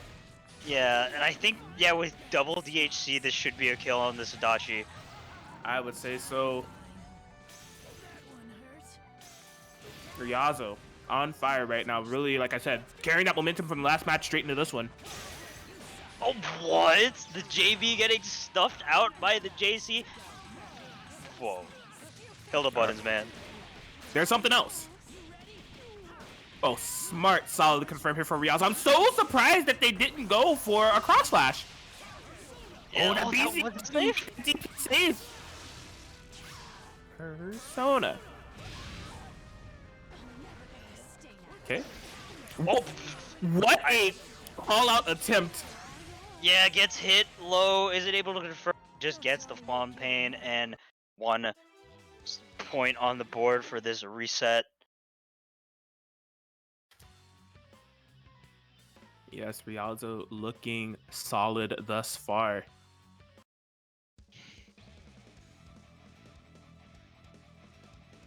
Get ready. Yeah, truly Ryazo's decision making has just really been on point. Like I think their resets have been on point. The areas of the screen that they're covering has made it really hard for truly Yusuro to kind of get their game plan started. You know, we're not seeing Ryazo under any kind of like a really dangerous pressure yet. Can't escape from crossing fate. Fight. You ready? Oh, runs up in 5A is very risky round start. Isn't able to punish the JC properly. Oh! Bug zapping, Azio on the Hilda. Yeah, Rialzo just bursting. Please get her out of here. But the whiff on the throw! Yes. This could be a rough call for Rialzo, as Yusoro is definitely getting that threatening situation I was speaking of earlier. Just in the corner, gets Narukami Adachi. What are you going to do? Mash out apparently was the answer. Oh, tries to DP that setup. Unfortunately, wasn't in range. Yeah, fortunately, you know, it's unburstable damage, but it was only 4.4k given the situation, so not the worst thing in the world. What a man. Yusoro on point, ready for that throw tech, but couldn't get to confirm that. What a, maybe, not a dead Adachi, but a lot of damage. Yeah, that's at least gonna be able to punish the Adachi. Oh, baits out the punish with the cross slash DHC. Consider yourself gamered. Oh! Okay, Rialzo catching Yusoro, moving forward with that 5B. Just this slowly but surely damage that Rialzo's able to build with this Hilda. Adding up.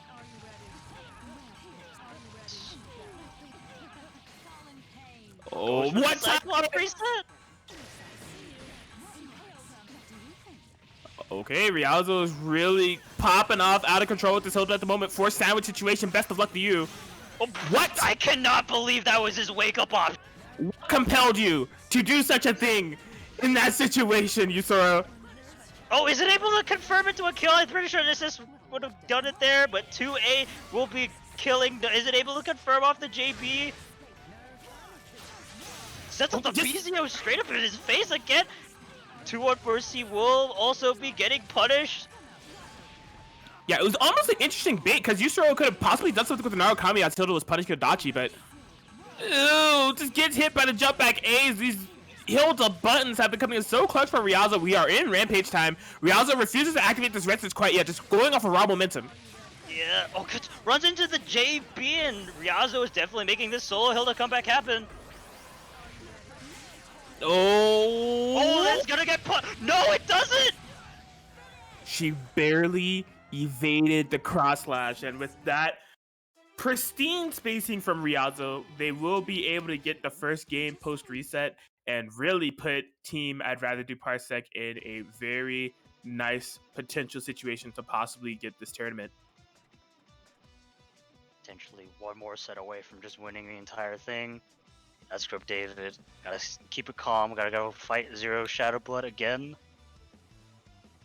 Yes, if that's Script David, the question of his, like, I don't know, resiliency or just stamina is really going to be called into question here. Because, I mean, that Script David got so close to really climbing that mountain that was a set over Zero Shadow Blood and set over Rialzo, taking over Zero Shadow Blood 2-1, so down to the wire. And then a 1-1 situation with Rialzo down. We saw that match. That match was like super close, but Rialzo was able to seal it.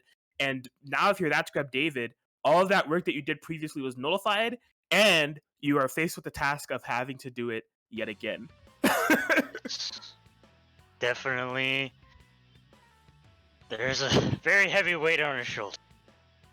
Let's raise a little hell. Yes, but I mean, as we said, this is the PCTAG and Chill protagonist seemingly. It's just like over the years, like we've seen Kanji Yukiko come out and reverse sweep. We've seen Script David just literally in a pit of despair, rising up. See if they are still able to pull out some of that plot armor when they need it the most. Game 1. 5B unfortunately getting punished, but excellent spacing with the change just to punish it back.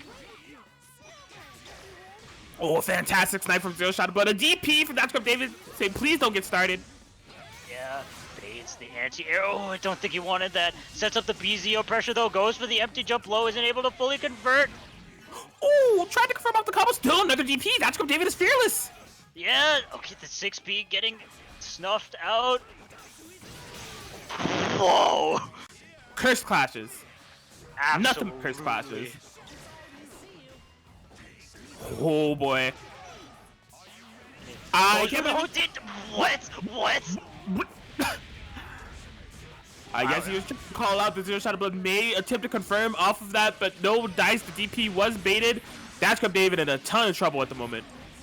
Yes, that is for sure. We have seen him make these solo Adachi's combat hack, but they're still not the easiest.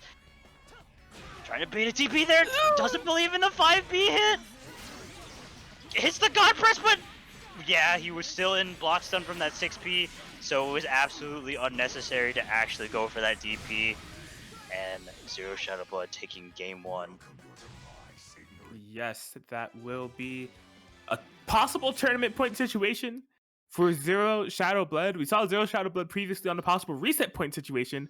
This is deja vu.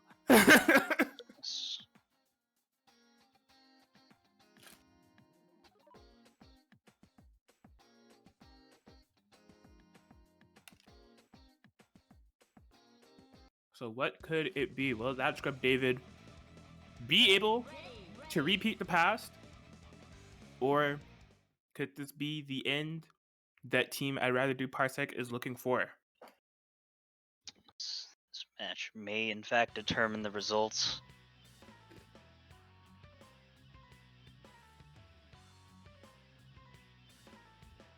Let's raise a little hell, shall we? Yeah, definitely chaotic is what I would summarize the first game as. I mean, we saw a lot of reversals come out from that Scrub David, which isn't out of the ordinary. That Scrub David sometimes will throw out those reversals, not afraid. It was just one of them just ended up getting baited, and that was really all she wrote from there if you're going against this team. So, game 2. Trying to play defensively. It's the 5P suddenly put into the CC pressure. Nice block on the sandwich. Yeah, good block so far. Ooh. Not able to get too much from these conversions thus far. Finds a way in. Oh, navigates perfectly through that air, Snowbird. Yeah, not in range to punish with the 5B. Gets hit overhead. That should be a conversion. This Humor ain't looking so hot. Tries to go for a reset. I think that was supposed to be a DP. Okay, able to bait the burster from Zero Shadow Blood. Gonna be getting some solid damage on the Susanoo. Yeah, sets up the BZO pressure. Where is he going? You don't know. Gets tapped low. It's so hard to block. That's from David. I think there's gonna be a dead Susanoo. Yes, that's for sure. And look at how healthy that Scrub David's characters are. This is going to be a very tough hill to climb. Staying patient. No, she's plus 12. Yeah, she's like plus a million off of that. Zero Shadow Blood go for the knowledge check. Bruh. Oh, the JC stuffing out the 6P, activating the resonance, but the Yum mash not working out. And as long as this stabilizes, that's from David, keeping his team in there. Looking good here for that Scrub David. Maybe. Like I said, it's looking like a repeat situation. That was definitely a great match, momentum-wise, for that Scrub David to get. But they're still, although they're not at the very bottom of that mountain that they climbed previously, they've only kind of climbed, you know, a small percentage of it. That mountain is still in front of them. This is one of 4 games he needs to win to bring his team to victory.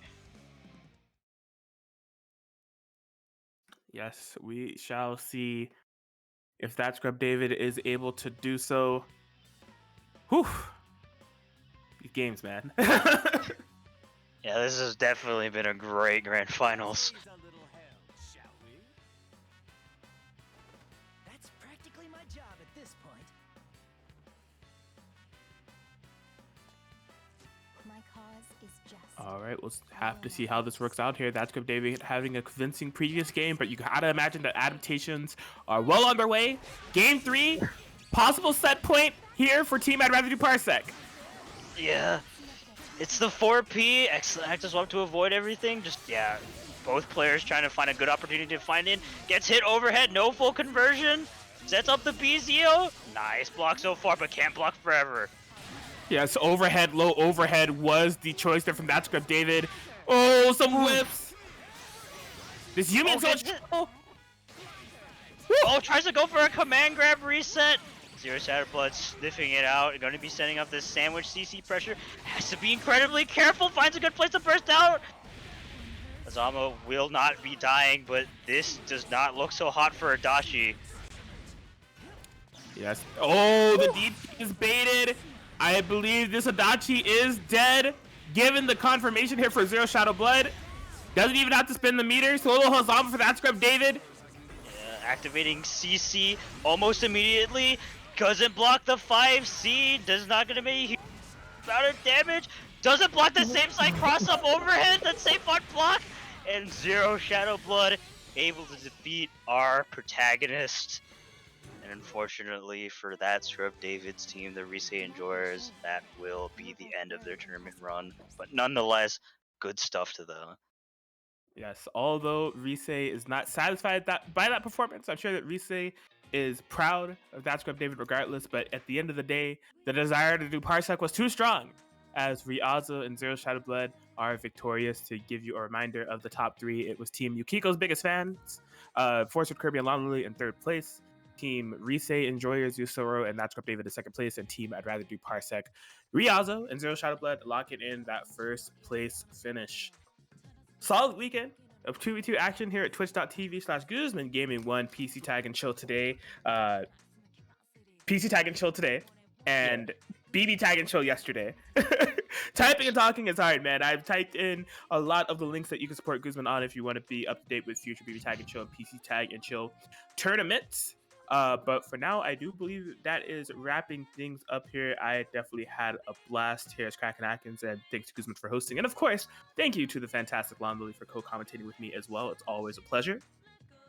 I feel exactly the same. It's always fun to commentate y'all on the PC Tag realms, my home turf. Love y'all. Yes, but that is going to wrap things up for here, guys. Thanks for sticking with us all weekend. We're going to the land of the Switch Tag. We're going to be raiding C-Dub. I don't know if they're playing Switch Tag at the moment, but be sure to give them a warm welcome as we're raiding, and y'all have a wonderful rest of your weekend. See ya. Yes, see you guys later.